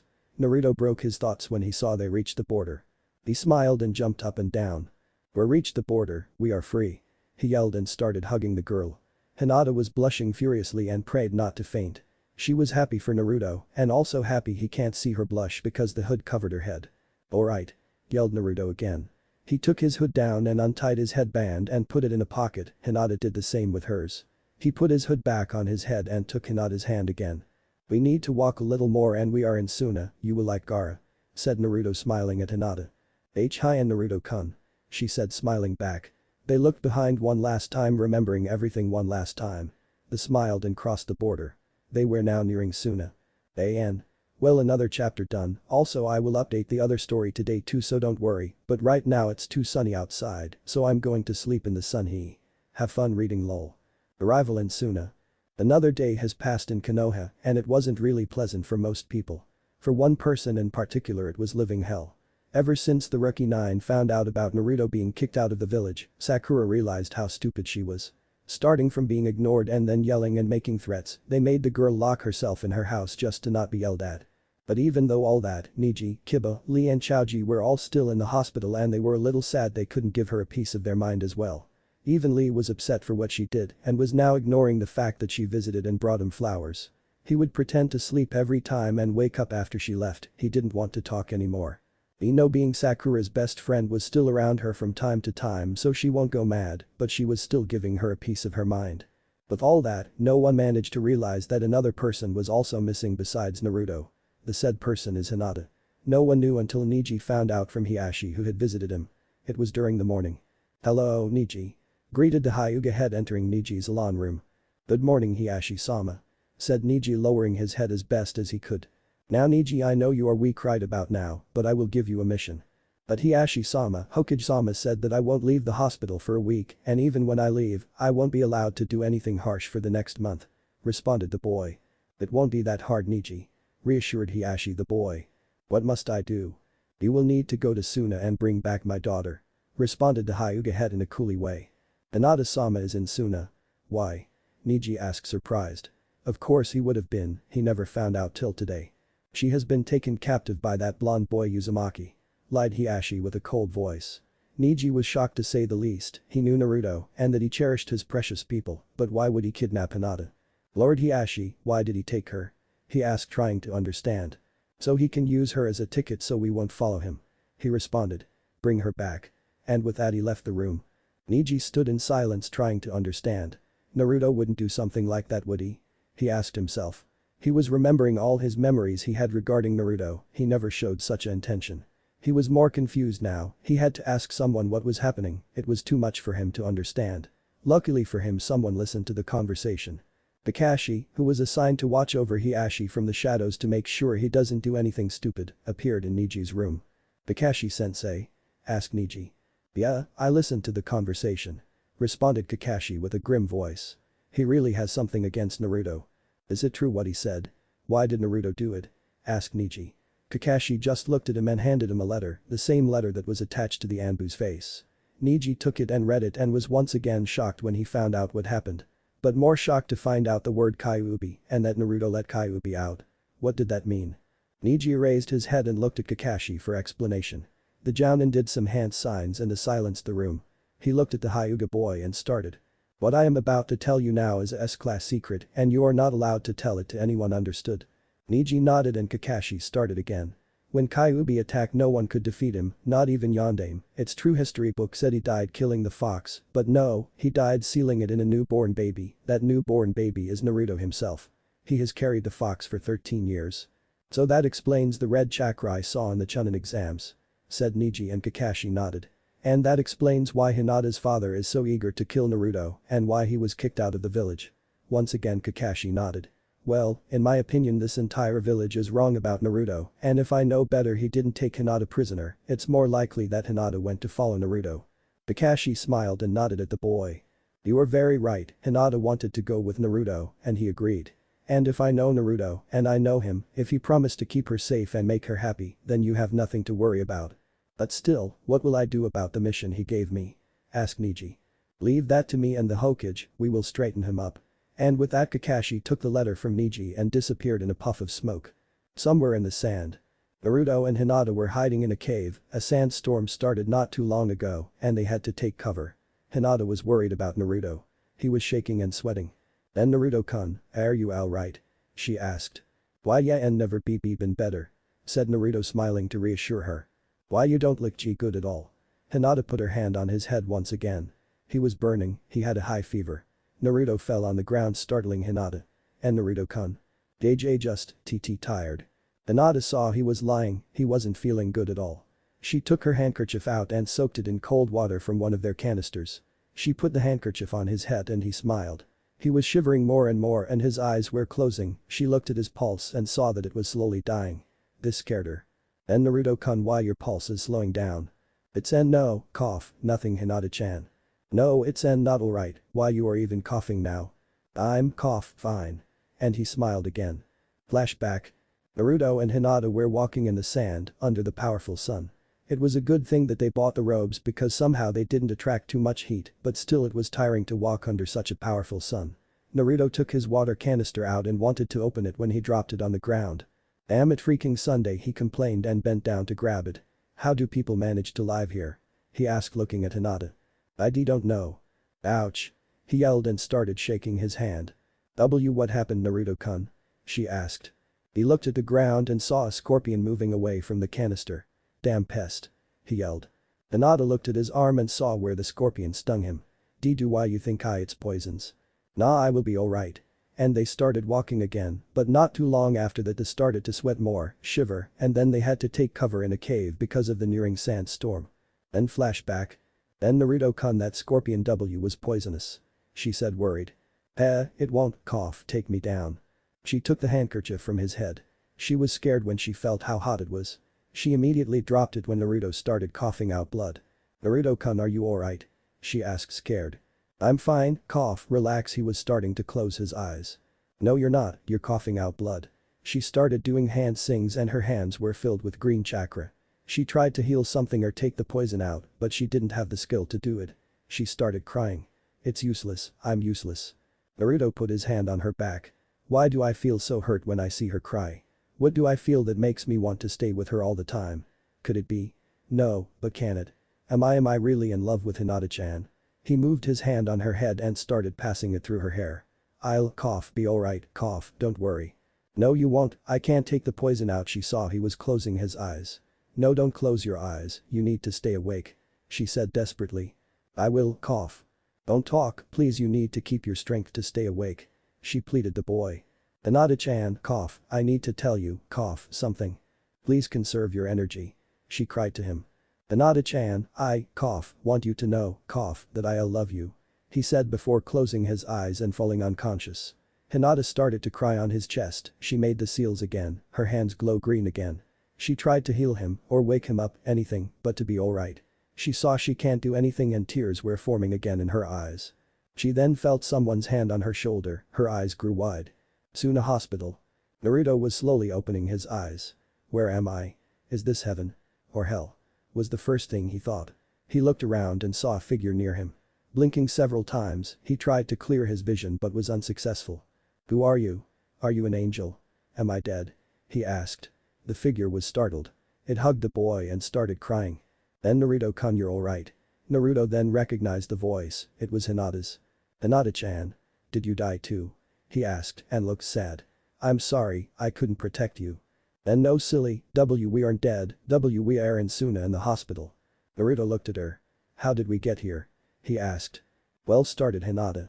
Flashback. Hinata was startled, someone was behind her. She jumped up and activated her Byakugan. "Who are you?" she demanded. "My name is Subaku no Gaara," said the figure. Hinata dropped her stance.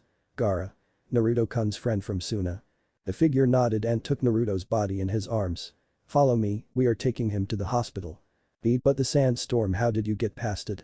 "I control the sand, I can manipulate it by my desire, stick with me and the storm won't even touch you," he said and started heading towards the exit. Hinata followed him and once they were out she was amazed that indeed the sand circled around them and they were walking like there was no sandstorm. Then flashback. "So Gaara came to us?" asked Naruto and Hinata nodded. "But how did he find us?"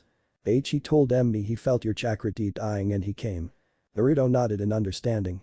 "Wait, I told her before I passed out that I love her." He turned his head slowly towards the girl, his vision returned to normal, she was smiling warmly and lovingly at him. Does she remember? Did she hear me? Is she mad at me? He asked himself and kept on asking things till Hinata broke his line of thoughts. "Then Naruto-kun, I need to tell you something," she said taking a deep breath. "Come on Hinata, you can do it, he already told you he loves you, that means that you don't need to be afraid he will reject you." Inside Hinata was jumping of joy because Naruto loves her. She closed her eyes and then opened them again and looked in his eyes. "Naruto-kun, I am Il. Uzumaki Naruto," said a voice. Hinata turned and looked at the window. Gaara was standing there. "Hey Gaara," shouted Naruto. "Call me Naruto alright?" The red-haired boy nodded.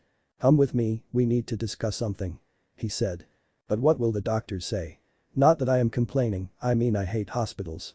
"You were asleep for one full day, the poison was extracted with success, you can leave the hospital, now come," he ordered and Naruto got out of the bed slowly. "I'm sorry Hinata-chan, but Gaara, well he is Gaara. Hard to explain, you could tell me later." Hinata nodded. "I will wait you at Gaara's house, we will live there during our stay here." Now it was Naruto's turn to nod. He turned around and followed Gaara jumping from rooftops to rooftops. Finally they reached the Kazukija's building and stopped on the roof. Gaara sat down followed by Naruto that sat down near him. "So what did you want to tell me?" "The elders heard you were kicked out of the Leaf and that the girl left Leaf. They want to know if you want to join Suna." "Well that would be great, but..." "But what?" asked Gaara. "Well, we won't stay long here and I don't want to become a missing nin because someday I will leave Suna. I have a crazy idea to form a new hidden village and I know where I can start that." Gaara nodded. "Well, I can talk to the elders about this, but I am sure that if you will start a new hidden village, they won't mark you missing nin if you plan on having an alliance with us." "Well sure Gaara, it would be cool to have one." He responded with a grin. Who is the Kazekage? I can talk to him. You are looking at the future Kazekage of Suna Naruto, said Gaara. Future? Yes, I need to do some chores and in 1 year I will become Kazekage, responded Gaara. I see. Anyway, back to the point, the elders said that you and the girl will be promoted to Chunin upon entering our ranks, and you two will go on mission together and with me sometimes. Naruto nodded. Well, that sounds great, but what about my idea? I will talk to the elders, but first. Let me take you to my place, get you some clean cloths, and I will tell you tomorrow what they think. Naruto nodded and followed Gaara through the streets of Suna to his place. He was happy and for the first time he felt even happier because no one was giving him glares. All the villagers looking at them like they were any other people or shinobi, even to Gaara they were looking not like he is a demon, but like he is Gaara. Hey Gaara, said Naruto. Yeah? How come everyone is so nice? To be honest, ever since my fight with you I started to change, and since then I managed to get 70% of the villagers to like me and respect me for what I am, and I have you to thank for that. And they have no more problems with you carrying Shukaku. Gaara shook his head. No. Soon they arrived at Gaara's place. It was more like a complex of buildings. He found out that the Sand siblings each lived in a house, and there were a total of 4 houses. Gaara told Naruto he will have to share one house with Hinata, and Naruto had no problem with that. Gaara took him inside his home and straight to his room. He opened his wardrobe and threw out a pair of cloths. Look at the Sasuke retrieval arc. When the Sand comes to help Konoha, look at Gaara's cloths. Naruto will be wearing those. The blonde boy found it interesting that the cloths fit him and thanked the Sand shinobi. Gaara smiled pleased and left in a whirlwind of sand, not before he showed Naruto his place. It was starting to get dark outside, so Naruto thought that he should sleep. He entered his new house and found Hinata on the couch thinking. He sat near her and she blushed, smiling at him. I like your new cloths, Naruto-kun, she said. Thanks, they are really comfortable. We will have to go and get you some cloths as well, not that you don't look in what you have, but you need something fitting for the Sand. The girl blushed at his remark. Oh no, I need to tell you something. Alright. Well, I want to tell you that I love, she tried to say again, but Gaara appeared in a whirlwind of sand in the middle of the room. Alright, I talked to the man.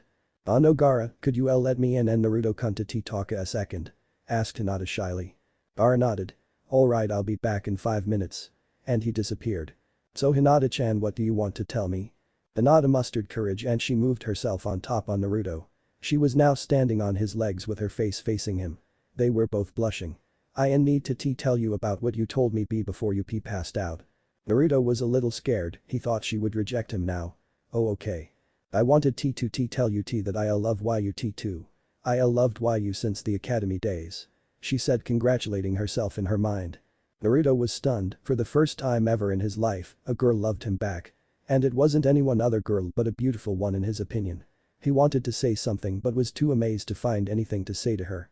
She giggled when she saw him trying to make words come out of his mouth, so she decided to speak for both of them. She leaned down on top of him and caught his lips in a soft and passionate kiss. Naruto's shock was even bigger now, he was experimenting this for the first time ever. He closed his eyes and let instinct take over him. His hands took a hold of her waist and pulled her down on him and responded to the kiss. Hinata broke the kiss and raised her head a little to look at him. "Are we a C couple now?" she asked, blushing. "If you want." He responded, grinning his infamous fox grin. Hinata nodded happily. Then Naruto moved his head up and attached his lips to hers once again. She moved her head down, at the same time moving Naruto's back to where it was. They started kissing a little more furiously this time, no tongues yet, when they heard something behind them. They broke the kiss again and looked at Gaara. I will tell you in the morning, Naruto." And he left in a whirlwind of sand once again. Hinata turned her head and looked at the boy again and giggled. "It seems we are alone tonight." Naruto smiled and moved his and her body. He leaned on the couch with the girl on top of him. She blushed furiously. He smiled warmly at her and started kissing her again. She replied to the kiss with her own. Not too long after that they both fell asleep. Naruto laid down on the couch and Hinata on top of him with her head on his chest. Both fell asleep with a smile on their faces. Council riot. It is a bright new day in the village of Tsunade. Even if it wasn't the same like back in Konoha, where birds would sing in the morning and the sun would shine gently on your face and the smell of leaves would gently touch your nose. Tsunade wasn't quite so different. Sure, there weren't birds like in Konoha to sing in the morning and there weren't so many trees there. Of course the sun would shine more brightly here than there, but it didn't matter. For Naruto, the important thing was that he was somewhere where people do not treat him like trash, a place where he knows his friends accept him for what he is, and a place where he could go anywhere and buy anything at a reasonable price. As Naruto was slowly opening his eyes to a bright new day, he recalled everything that happened the previous night, a smile appeared on his face, a true smile, not one of his fake smiles that he always used back in Konoha.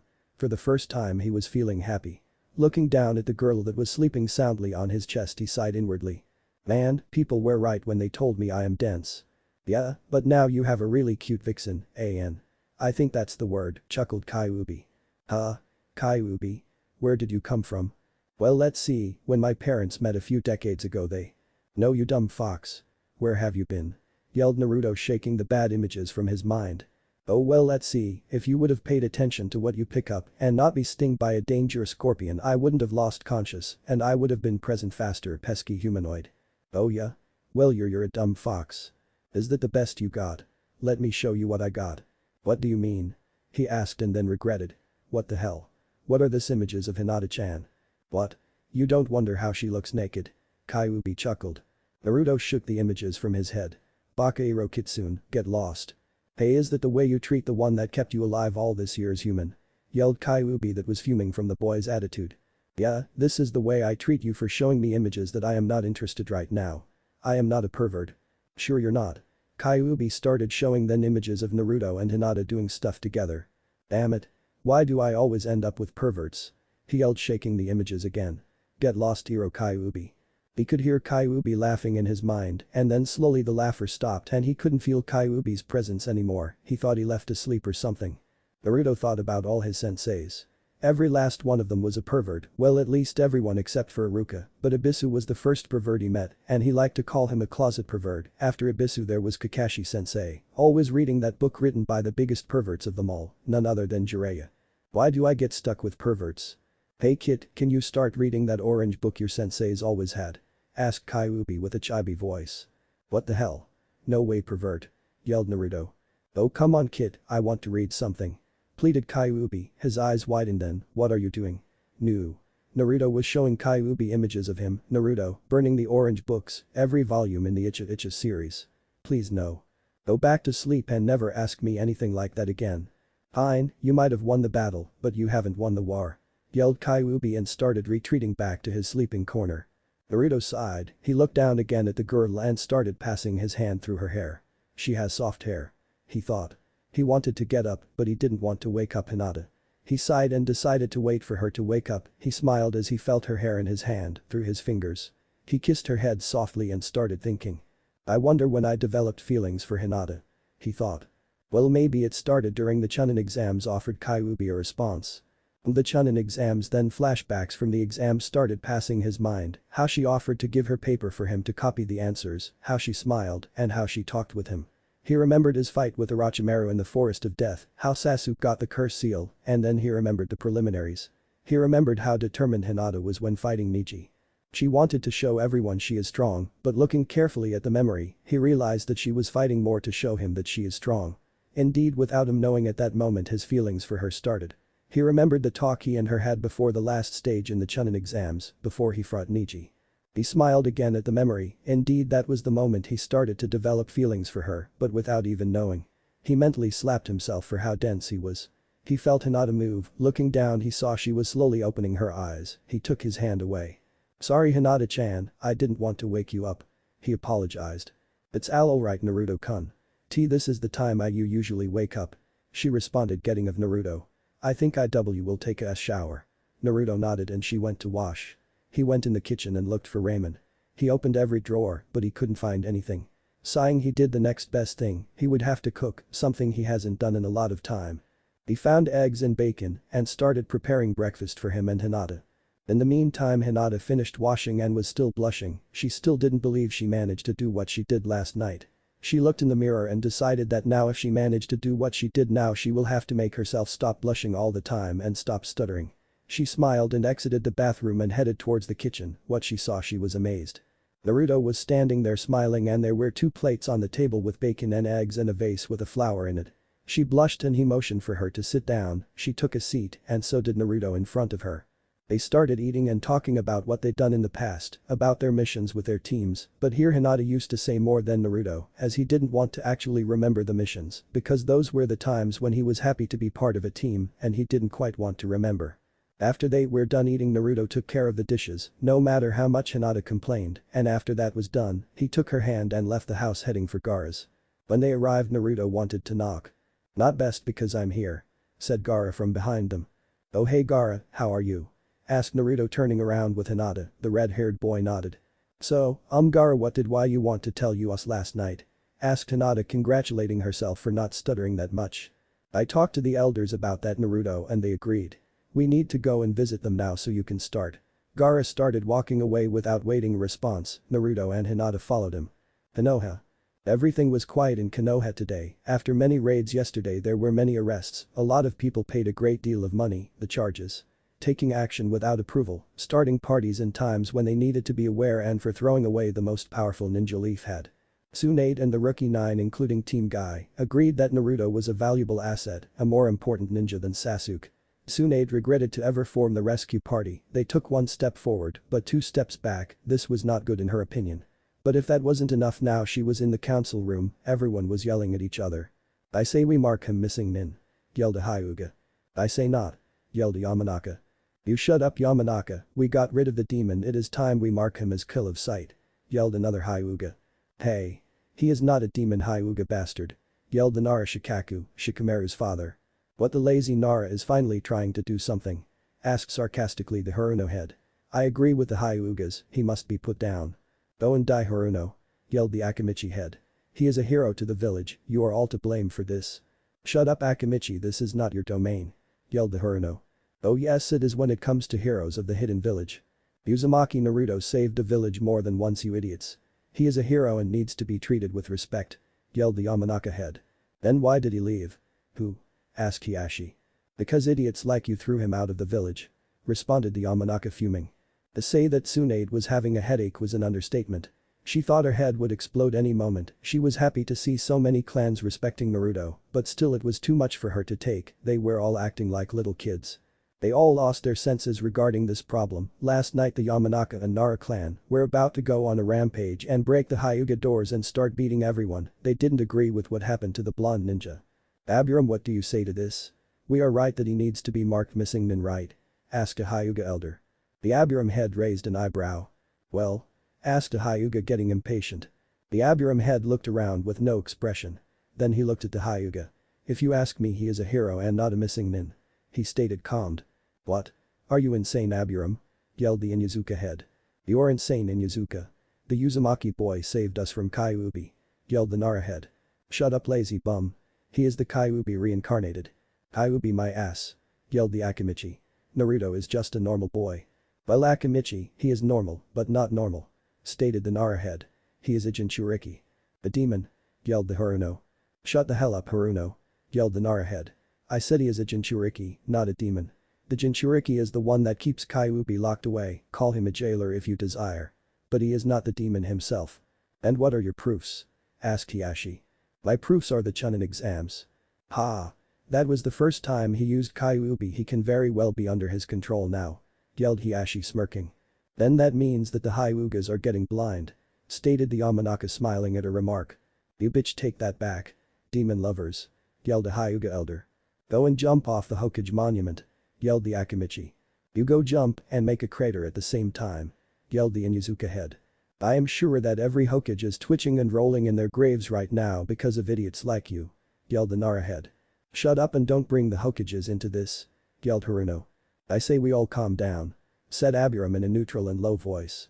"You calm down, bug man," yelled Haruno again. The Abiram head twitched.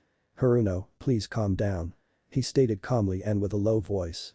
"Calm down? We have a demon on the loose and you are telling me to calm down? Go and play with your bugs, bug man," yelled the Haruno head, smirking inwardly, fuming on the outside. A vein appeared on the Abiram head. "You bitch.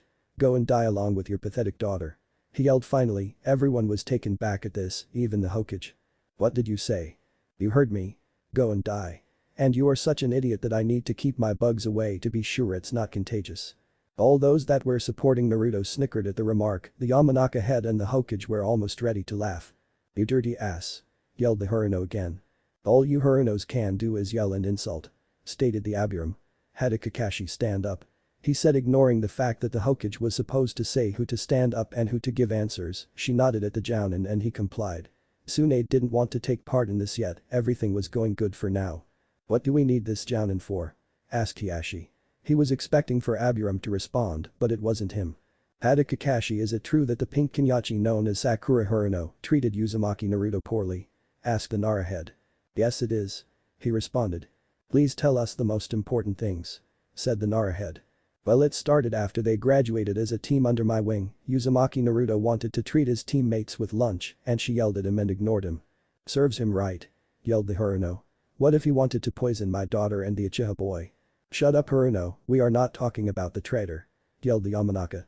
"Please continue Haddock," said the Nara head. "Well, after that there were more incidents, her birthday for example, he wanted to be a good teammate and friend and spent 3 years of life saving to buy her the best present, something made of glass.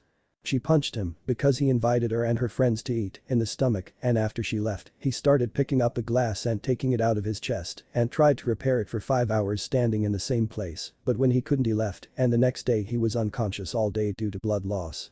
At that Naruto's defenders shivered, even the Abiram head who also raised an eyebrow. Tsunade was furious, she didn't know this story, while all this Naruto's executioners smirked and smiled. "Ha, serves him right," said the Haruno. "Who knows what devilish intents he had, he could have gotten everyone drunk, then take them in the forest and kill them. She did just good if you ask me." "What the hell?" yelled the Yamanaka. Kakashi was growling at the remark, he knew Naruto and knew he would never have done that. "I agree with Haruno," said Hiashi smiling. "Then you are an idiot," yelled the Nara. "Haddock, sit down." Kakashi complied. "I want Jiraiya, the Toad Sannin, to stand up." With that the Sannin smiled and got up, it was time to shut the competition and help Naruto. "Jiraiya-sama, you were Naruto's teacher, tell us about him," said the Abiram calmly. "Well, there isn't much to say, but he was a good boy, always listened and paid attention. He learned everything really fast." "Sorry to interrupt, but how fast?" asked the Akimichi. "Well, he learned Rasengan in 1 week," he stated, and everyone started to whisper to each other. Naruto's defense were most pleased of the boy. To continue. "Well, he was smart and loved the village, he would have died fighting for his friends and precious people. He was stubborn at certain moments and hyperactive, but that made him an interesting person, someone admirable." "Anything else you like to add Jiraiya-sama?" asked the Nara. "He is a hard worker and never gives up and always keeps his promises," he said. The Nara nodded and motioned for Jiraiya to take a seat, which he did. "Well, Hyuga. That still doesn't say anything to me," he said. "I talked to the villagers and one here is going to give a statement." A villager got up and Hiashi nodded at him. "The boy, Uzumaki Naruto, always made trouble, always yelled and plotted something in his house. I could always hear him talk to himself, referring to himself as Kyuubi, and he always hid something." The villager then took a seat. "That doesn't prove anything," yelled the Yamanaka. "It proves he plots a lot behind our backs," yelled Haruno. "Oh yeah? Yeah. Very well then, I request for Hyuga Niji to stand forward," yelled Yamanaka. Everyone in the opposition was startled from this, everyone except Naruto's defenders. Niji entered the room helped by Guy. He stood there and looked at everyone. He looked at Hiashi who made a sign to him. "He wants me to bring down Naruto," thought Niji. "Niji, tell us about Naruto," said the Nara head. Well, Hiashi smiled evilly. "Naruto is a great person, a hero." Hiashi's smile faded. "You?" yelled the Hyuga head. "You are a liar, what is the meaning of this?" "I am telling the truth, uncle," said Niji smiling.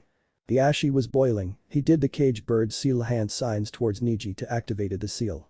Nothing happened, Niji smirked. "What is the meaning of this?" he requested. Niji took his forehead protector off and then his bandages to reveal a normal forehead without the cage bird seal. "What? Who took it off?" I demand in explaining. "Very well," said the Akimichi. Flashback.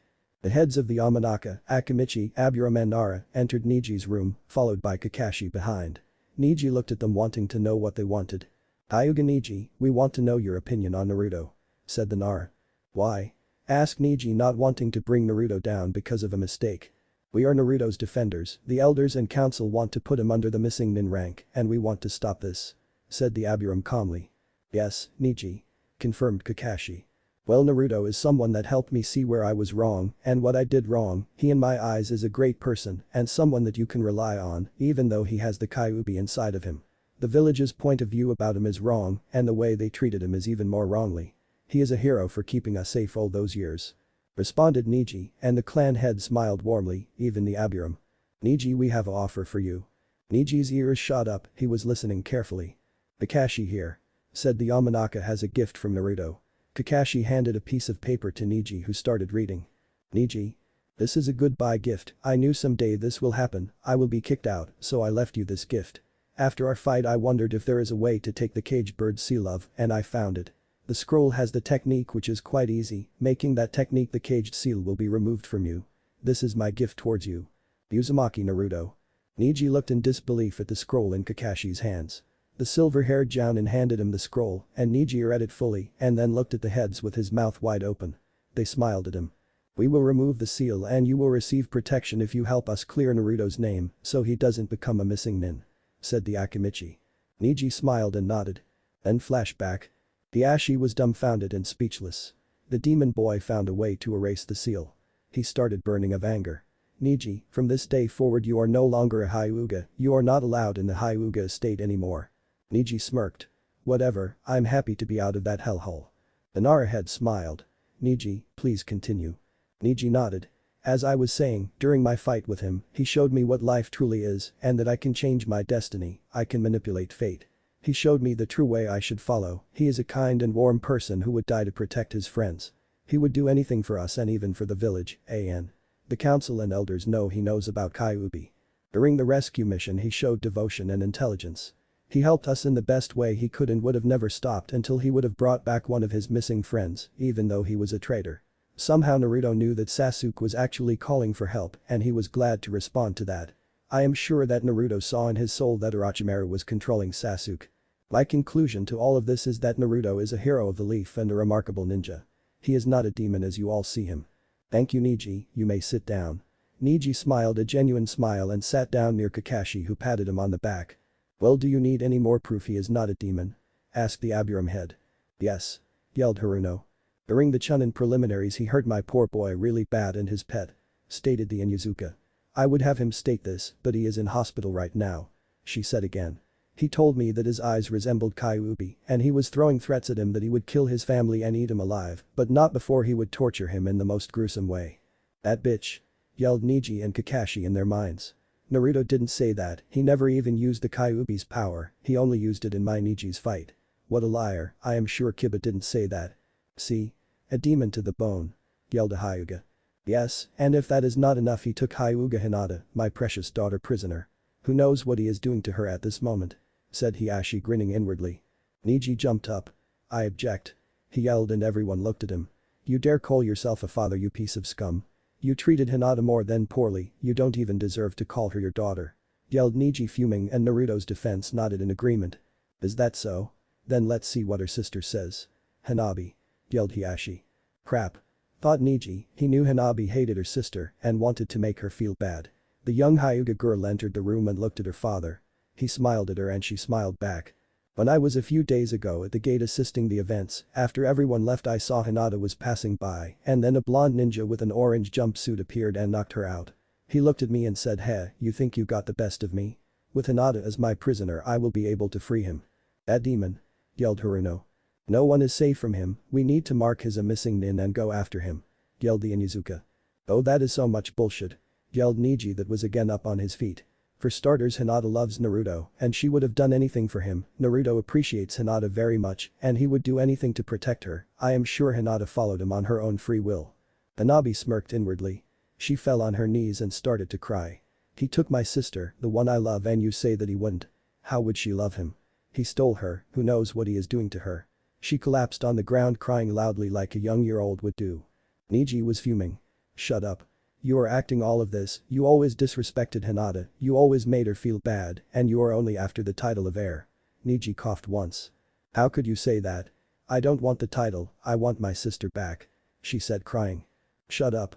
You are a liar, she is faking, cough, everything. It is not true, Naruto would never, cough, resort, to doing things, pant like this. Niji fell on his knees panting. Niji, calm down, you are starting to cough blood, you can't force yourself. Said Kakashi, worried. Like I give a damn. That bitch is trying to make Naruto die. He, is a honest person. You have no right to lie like that. You have no right to make his a missing nin. You have no right to break them apart. Yelled Niji on top of his lounges and then coughed a serious amount of blood and fainted. Kakashi got up and took Niji in his arms. I request to take his to the hospital. Tsunade nodded, rubbing her templates, and Kakashi ran towards the hospital.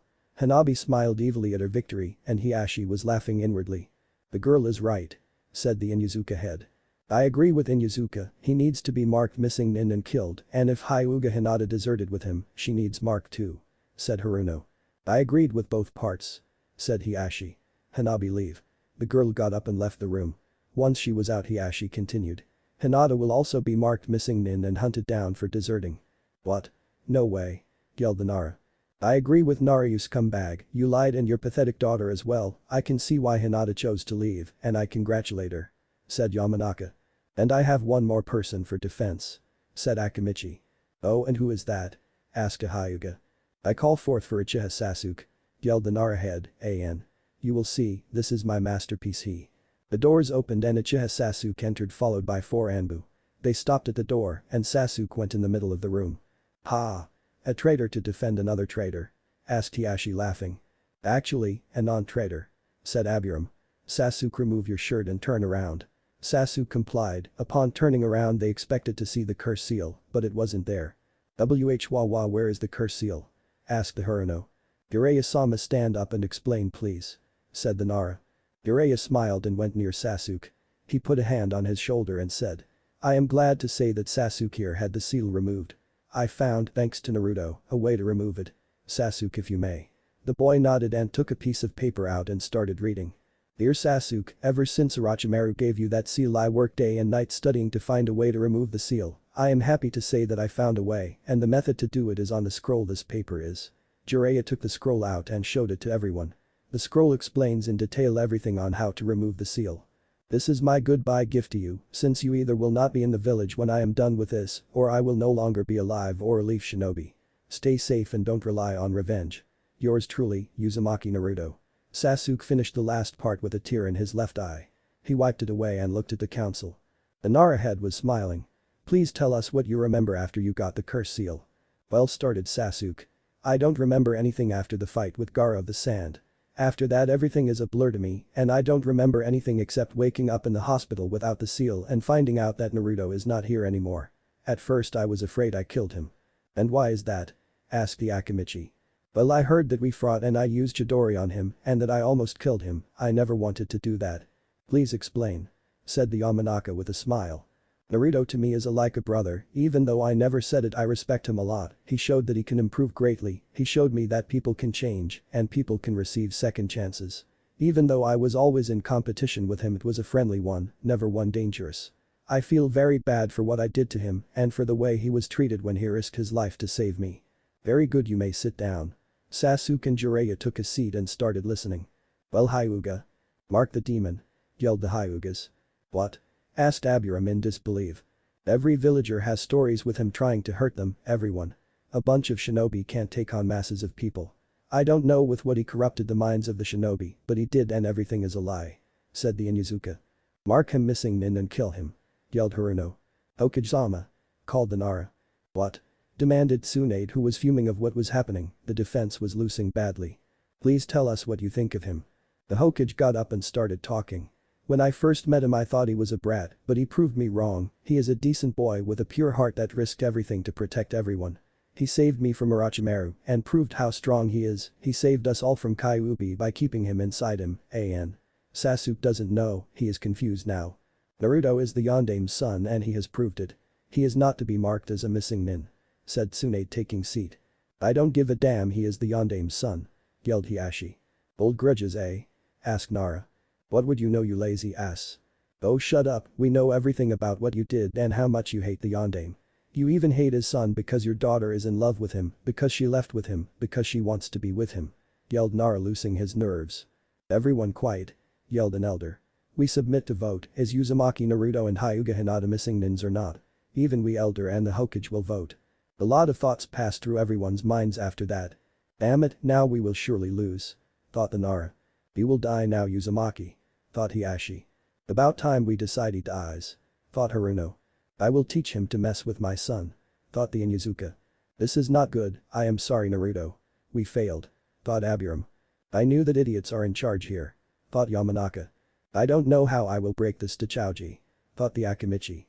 Damn them all. Now I will surely lose my little brother forever. Thought Tsunade. This is all my fault. Thought Sasuke. I need to find Naruto after this and warn him. Thought Jiraiya. A few minutes later the votes were counted. Tears started to form in Tsunade's eyes. The votes are in favor of the opposition. Uzumaki Naruto and Hyuga Hinata are now S-class missing nins. The opposition started to cheer, Hyuga, Haruno, Inuzuka, elders, except 2 the ones in the manga, AN. Here in the story there are a total of 6 elders, while the defense all had sad faces and the head Yamanaka and Tsunade were shedding tears. I don't know how I will bring this up to my son-daughter. Thought the defense, Yamanaka, Nara, Akimichi, and Abiram. Yes, Tsunade is in the defense also, but has other thoughts. I don't know how I will tell his friends. Thought Tsunade. I have no idea how he will react to this. Thought Jiraiya. This really is my entire fault, please forgive me Naruto. Thought Sasuke crying. Yes, crying. Suna. The group of 3, Gaara, Naruto and Hinata, arrived at the elders' room. Gaara stopped at the door while Hinata and Naruto went inside. There were 6 elders, AN. If I remember right from the manga there are a total of 6, seating on pillows in front of them. They motioned for them to sit down on the pillows in front of them, and they complied. An elder cleared his throat. So, Uzumaki Naruto, we discussed the offer and we accept us. He said. Naruto nodded and bowed. Now, Hyuga Hinata we will tell us the offer he gave us. Hinata nodded and listened. He told us he wanted to find another hidden village someday, and he doesn't want you or him to become missing nins of Suna if someday you will leave. We agreed under the condition that you 2 will serve Suna for at least 1 month and that the 2 villages will automatically be allied. Hinata nodded once again. Very well. Said another elder. You will start mission tomorrow, you will also help Gaara on his work to become Kazekage, even for that you will be paid. When you help him you are also marked as bodyguards for him. Naruto and Hinata nodded. The elders smiled and gave them the Chunin vests. Please report tomorrow at 8 for a mission, that is all. Naruto and Hinata got up and bowed. They left the building with Gaara. Naruto was happy for being Chunin, Hinata was happy as well, but happy also because Naruto thought about the missing nin fact. Still she would need to talk to him about the hidden village thing. While walking Gaara was explaining what he needs to do. The first thing is for me to teach at least 1 ninja that was born in Suna, but that doesn't mean I can't teach you my techniques also Naruto. Your techniques? Why? Asked the blonde ninja. We are alike, in a way, we both carry burdens, I will help you by teaching you sand moves. Alright, then when you teach me I will teach Hinata-chan as well. Thank you Naruto-kun. She said smiling. Also, apart from what I told you I need to go on patrols around the border from time to time, I need to walk through the town a lot, I need to do some paperwork and train. Well that sounds easy, we will help you. Yes, you will make a good Kazekage, Gaara. Said Hinata. Thank you. He responded and bowed at them. They headed home and took an afternoon nap, or at least Naruto and Hinata, each one of them took a room from the house which had 2 and slept in their own beds. Gaara told Naruto for when he wakes up to look for him so he can start his training and using sand. Gaara also told them that Temari and Kankuro would return in 1 or 2 days. His notes.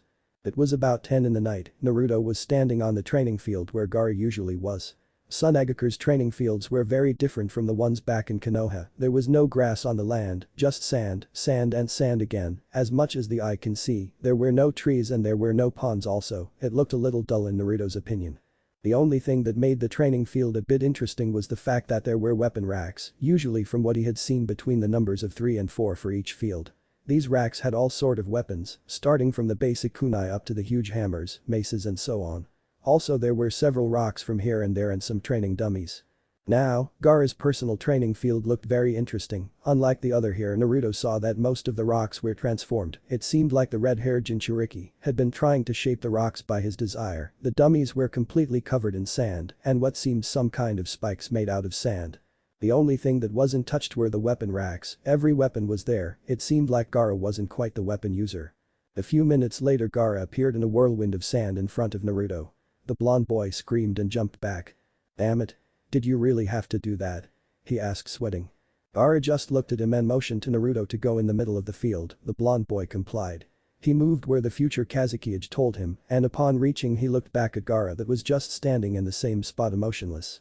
Naruto looked around, he looked up and he looked down, then he looked back at Gaara. What am I supposed to do? Channel Chakra came a calm reply. Channel Chakra? Asked Naruto not understanding what for. Gaara looked in Naruto's eyes, not saying anything. He stared at him for about 2 minutes when Naruto started feeling uncomfortable and decided to do what he was told. He closed his eyes and started to channel his chakra. The normal blue chakra appeared swirling around the blonde boy. At this time Gaara was looking at him carefully. "More," said the red-haired Jinchuriki, and Naruto complied, channeling more. The sand around him started to slowly raise and move without any direction whatsoever. "More," said Gaara, and Naruto tried to bring out more chakra, but the amount remained the same. "More," I said. "But I can't more than this," said Naruto, trying to bring out more chakra. Red was the only thing that Gaara said, thinking Naruto would understand. The blonde boy started thinking, what did he mean by red? He lost himself to his mind and lost concentration. He stopped channeling his chakra and was standing in the middle of the field, eyes shut, thinking. Gaara looked at him and waited. He was thinking that Naruto understood what he wanted.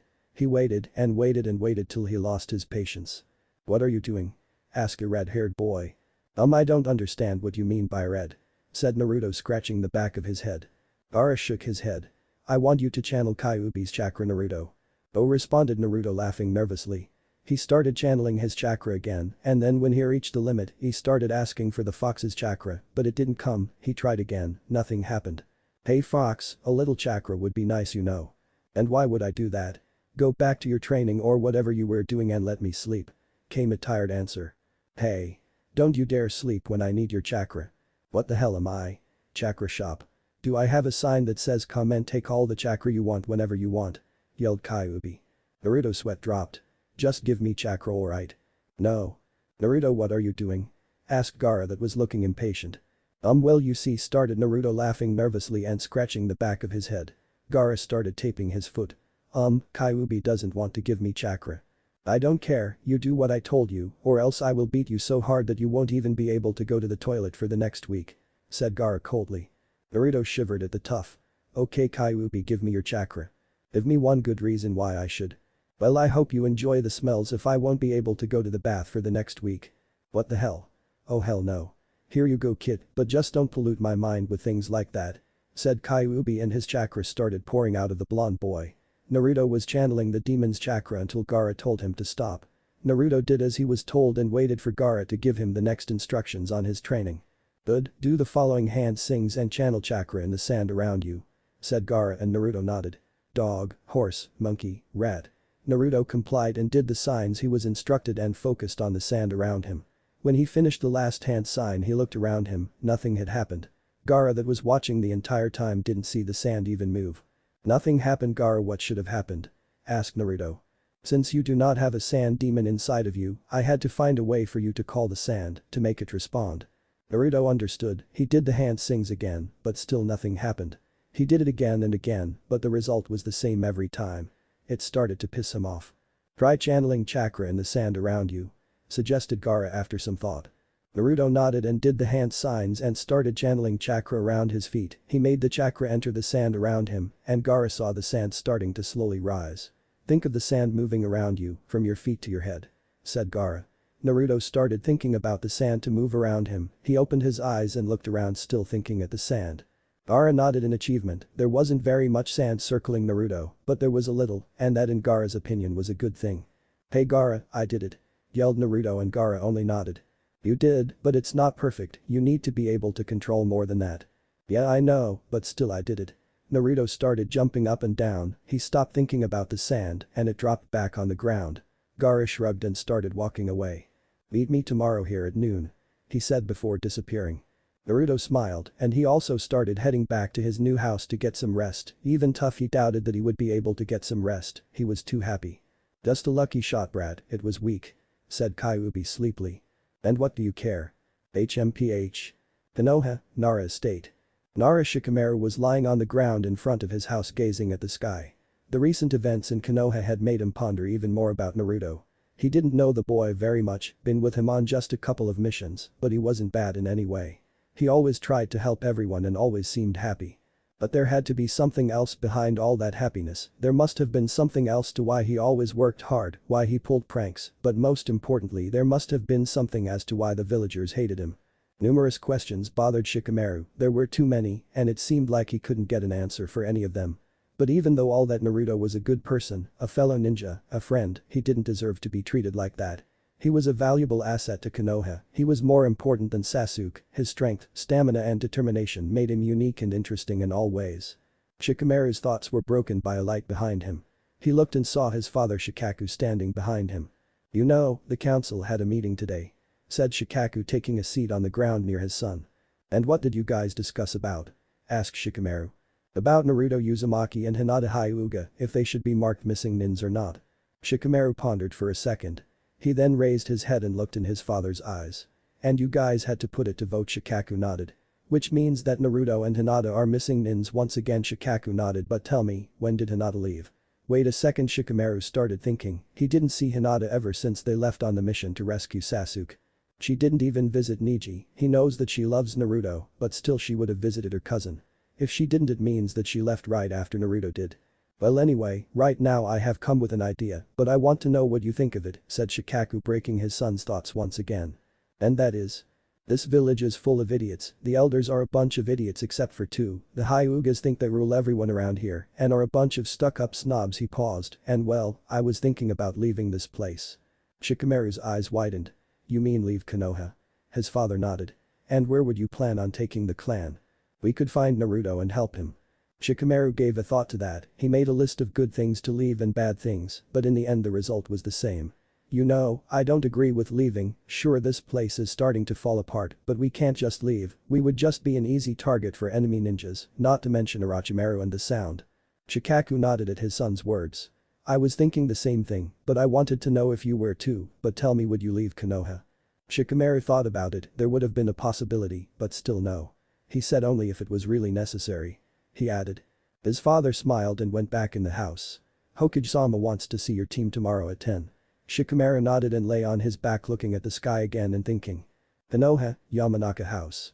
Ino Yamanaka was preparing to go to sleep, it had been a long day for her, she had training with her family members on her clan's jutsus, and then she had worked all afternoon in the shop and finally went and visited Sakura to see how she was holding. Her mother had not returned from the council meeting yet. She sighed, another long day was awaiting her tomorrow, she needed to get rest to be able for a new day's challenge. She tucked herself into bed and was about to fall asleep when there was a knock at the door.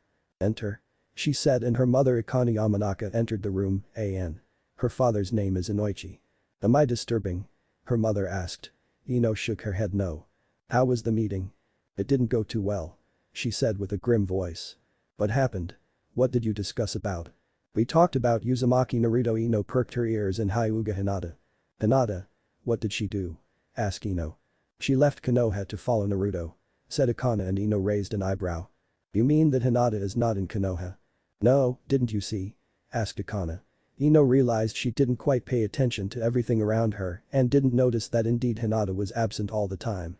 "Well, the Hyugas brought the matter of marking them both as missing nins," Ino's mother continued. Ino gasped at the news. "And what happened?" "The Yamanaka clan with the Nara, Akamichi and Aburam supported Naruto and Hinata to make sure they won't be marked, even the Hokage did." She trailed off and Ino realized what the outcome was in the end. She still hoped it wasn't like that. "But in the end we lost and they are now S-class missing nins," she finished. Ino lowered her head and without knowing tears started forming in her eyes. She knew Naruto a little and was his friend, and he wasn't a bad kid, he was annoying sometimes, but he was a kind person. "But why?" asked Ino. "Why did they mark him? Why did the villagers throw him out of the village?" She raised her head and looked at her mother. "I'm afraid I cannot say, that is for the Hokage or Naruto to say. You will have to meet the Hokage tomorrow at 10. I suggest you sleep." And Akane left the room. Ino was confounded in the darkness of her room, it was strange. Why would someone be so mean to Naruto, why would they also mark Hinata as a missing nin? She laid her head on the pillow and tried to sleep, but questions continued to bombard her mind and she couldn't sleep. Tears dropped on her pillow, she didn't know why, but she was very sad about this event, they were her friends, it doesn't make sense why all this happened. Konoha, Inuzuka estate. Inuzuka Kiba had just walked into the house when he heard the front door close. He went to check it out and saw his mother Tsume, An. "Thank you Vanman for clarifying." Taking her shoes off, she was quite happy, which Kiba found unusual because normally she would return angry from the council meetings. "Hey mom," he said. "Oh hello there Kiba, how are you?" "I'm fine, I just finished my training with Akamaru," responded Kiba proudly. "And where is Akamaru?" she asked looking around, usually the dog was always around Kiba. "Oh, he went to look for something to eat," responded Kiba. Why are you so happy?" he asked. What do you mean? Well, usually when you return from the council meetings you are angry and well now. Oh, I understand. She said and walked over to Kiba and put her hand on his shoulder. We were discussing about the Uzumaki boy today. Kiba seemed to brighten up, he had known Naruto for some time now, and ever since their fight in the Chunin preliminaries they started to become friends. Sure, they teased each other and called names, but it wasn't something serious. So what did you discuss about him? We discussed about marking him missing. Kiba's eyes widened, and I sustained the opposition, or favor for marking him, and we won. He and Hyuga Hinata are missing nins now and are to be killed on sight. What? Hinata too? He asked stuttering. Well, at first we thought he took her captive, but it seems she sided to him, and since that Uzumaki boy is dangerous, we marked him, she said smiling. Kiba started growling. What the hell? Why did you do that? He yelled. Tsun was taken back at his words. He hurt you in the Chunin exams. Just for that. I think you even exaggerated in front of the council about our fight. He yelled. Don't you dare raise your voice at me. We did a good thing getting rid of that demon spawn. Demon spawn? What the hell is wrong with you and all those villagers calling him that? He is not a demon. Did he ever try to hurt you in any way? I don't even know why you're calling him that. He yelled and went to the door. Where do you think you're going? To think and to be away from you. He left the house slamming the door behind him, leaving his mother stunned. Konoha, morning, next day. Tsunade, Jiraiya, Kakashi, Sasuke and Neji were standing in front of Naruto's apartment. Tsunade wanted to take the blonde boy's things before the apartment was sold. They entered the house and started clearing it of all things. From what it seemed, Naruto didn't have many things, only some photos of his close friends, Raymond and his usual orange jumpsuit. Sasuke agreed to help with this. He was on probation, he had been given a second chance to prove himself loyal to Konoha once more. The two Sanin and his sensei would look after him so that he won't do anything stupid, and Neji, he was there because he thought he owed it to Naruto to take his things. Tsunade's plan was to visit Naruto once they found out where he is and take his stuff to him. She would go accompanied by the Rookie 9 and Team Guy. They were about to leave when Tsunade felt something by passing near the wall. She looked at the wall carefully, studying it. What are you doing, Tsunade? Asked Jiraiya. This wall, she said. She then made a couple of hand sings and dispelled what seemed to be a genjutsu that hid a door to another room. Tsunade looked at the group who were also shocked, clearly they didn't know of that door. The Hokage turned the knob and entered the room, it seemed to be a training room. There were 3 dummies in the back of the room that had the faces of Orochimaru, Itachi and Kisame. The dummies had kunai and shuriken stuck in them, and there seemed to be notes on them. Tsunade took a note that was on the dummy resembling Orochimaru and read. Should try a kunai shuriken combo when aiming for his throat. She put the note back and looked around again. There were scrolls and notes everywhere.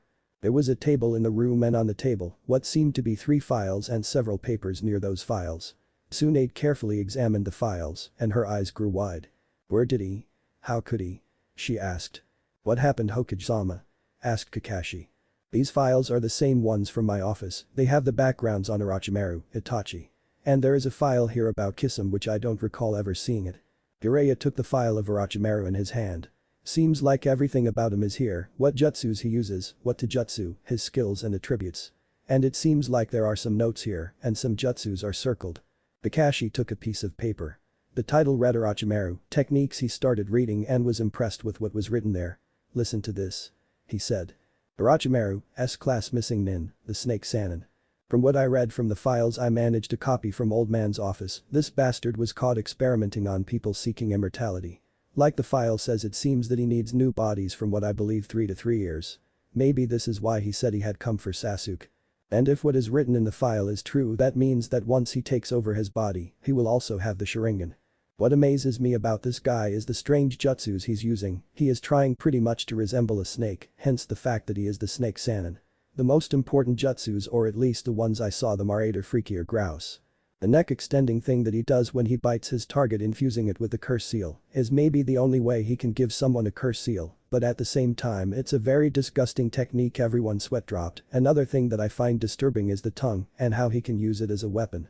Even though it seems like a good offensive and defensive weapon, it's not that good. I mean, if I would stick a kunai in his tongues when he does that technique and implant it in the ground, I would like to see how he would react. Jiraiya chuckled. He has a good idea, you know. The summoning technique is the most dangerous. He can summon a gigantic snake called Manda, but it seems that not even the snake likes him, so I really doubt the fact that if he would bring it in combat another time it would be useless.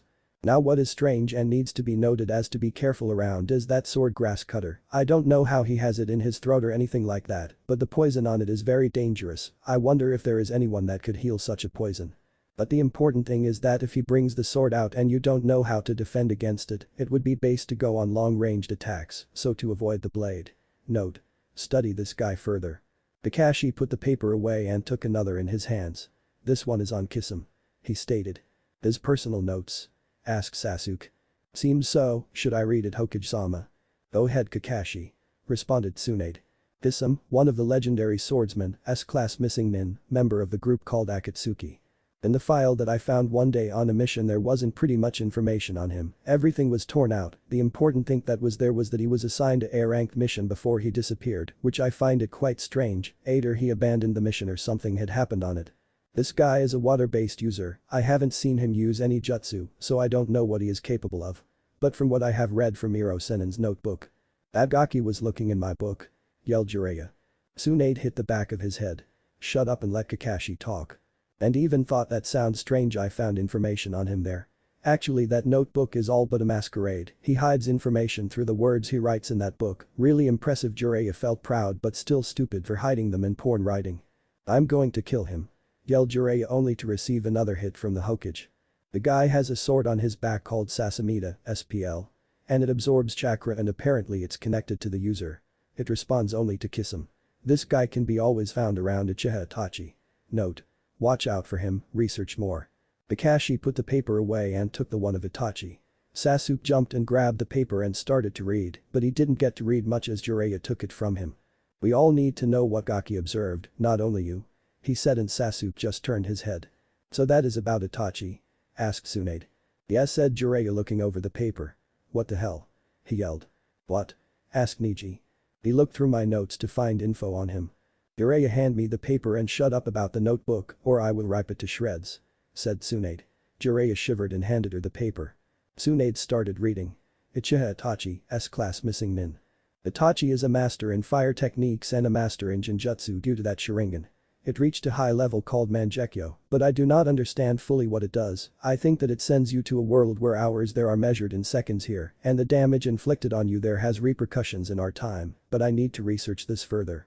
What is strange about this guy is that he was assigned a S-ranked mission just a few hours before he became a missing nin. Also what else is strange is when I had my first encounter and Sasuke came. Even though Itachi beat the crap out of Sasuke when he saw that he did Chidori, not only that I saw he was impressed, but it seemed like he was smiling. And it wasn't a psychotic smile, it was a warm loving smile. This rose tone of questions in my head, I really need to research this, there is something fishy going on here. Sasuke raised an eyebrow, his brother smiling warmly that he did Chidori. It didn't quite fit in the puzzle, Itachi was a murderer. He looked around impassive and found a scroll, he read out loud without realizing. Hiratian, strange name, wonder what it is. He started to open the scroll when Kakashi took it out of his hands. Now Sasuke, this is not for your or any person's eyes, I don't know where Naruto got it, but know that this jutsu must remain a secret. Sasuke humped and turned around like he didn't care, but his mind was now trying to figure out what that jutsu was that Kakashi said it had to remain a secret. While all that was happening, Neji was also looking around, ninja gear was everywhere, a lot of kunai and shuriken were rusty already, and would have been a stupid idea to use them because they would be useless. He found a lot of scrolls on fire, air and water techniques. He took them, deciding that maybe Tsunade would want to give these to Naruto as well. A few more minutes later, after clearing the training room, the group left with their hands and bags full of scrolls and belongings of Naruto. What if Naruto puts the council in its place? Naruhina, and thanks for watching my video till the end. If you enjoy this content, then do consider subscribing to my channel and leave a like if you guys need the next part, comment down, and thanks for watching the video and see you guys in the next video.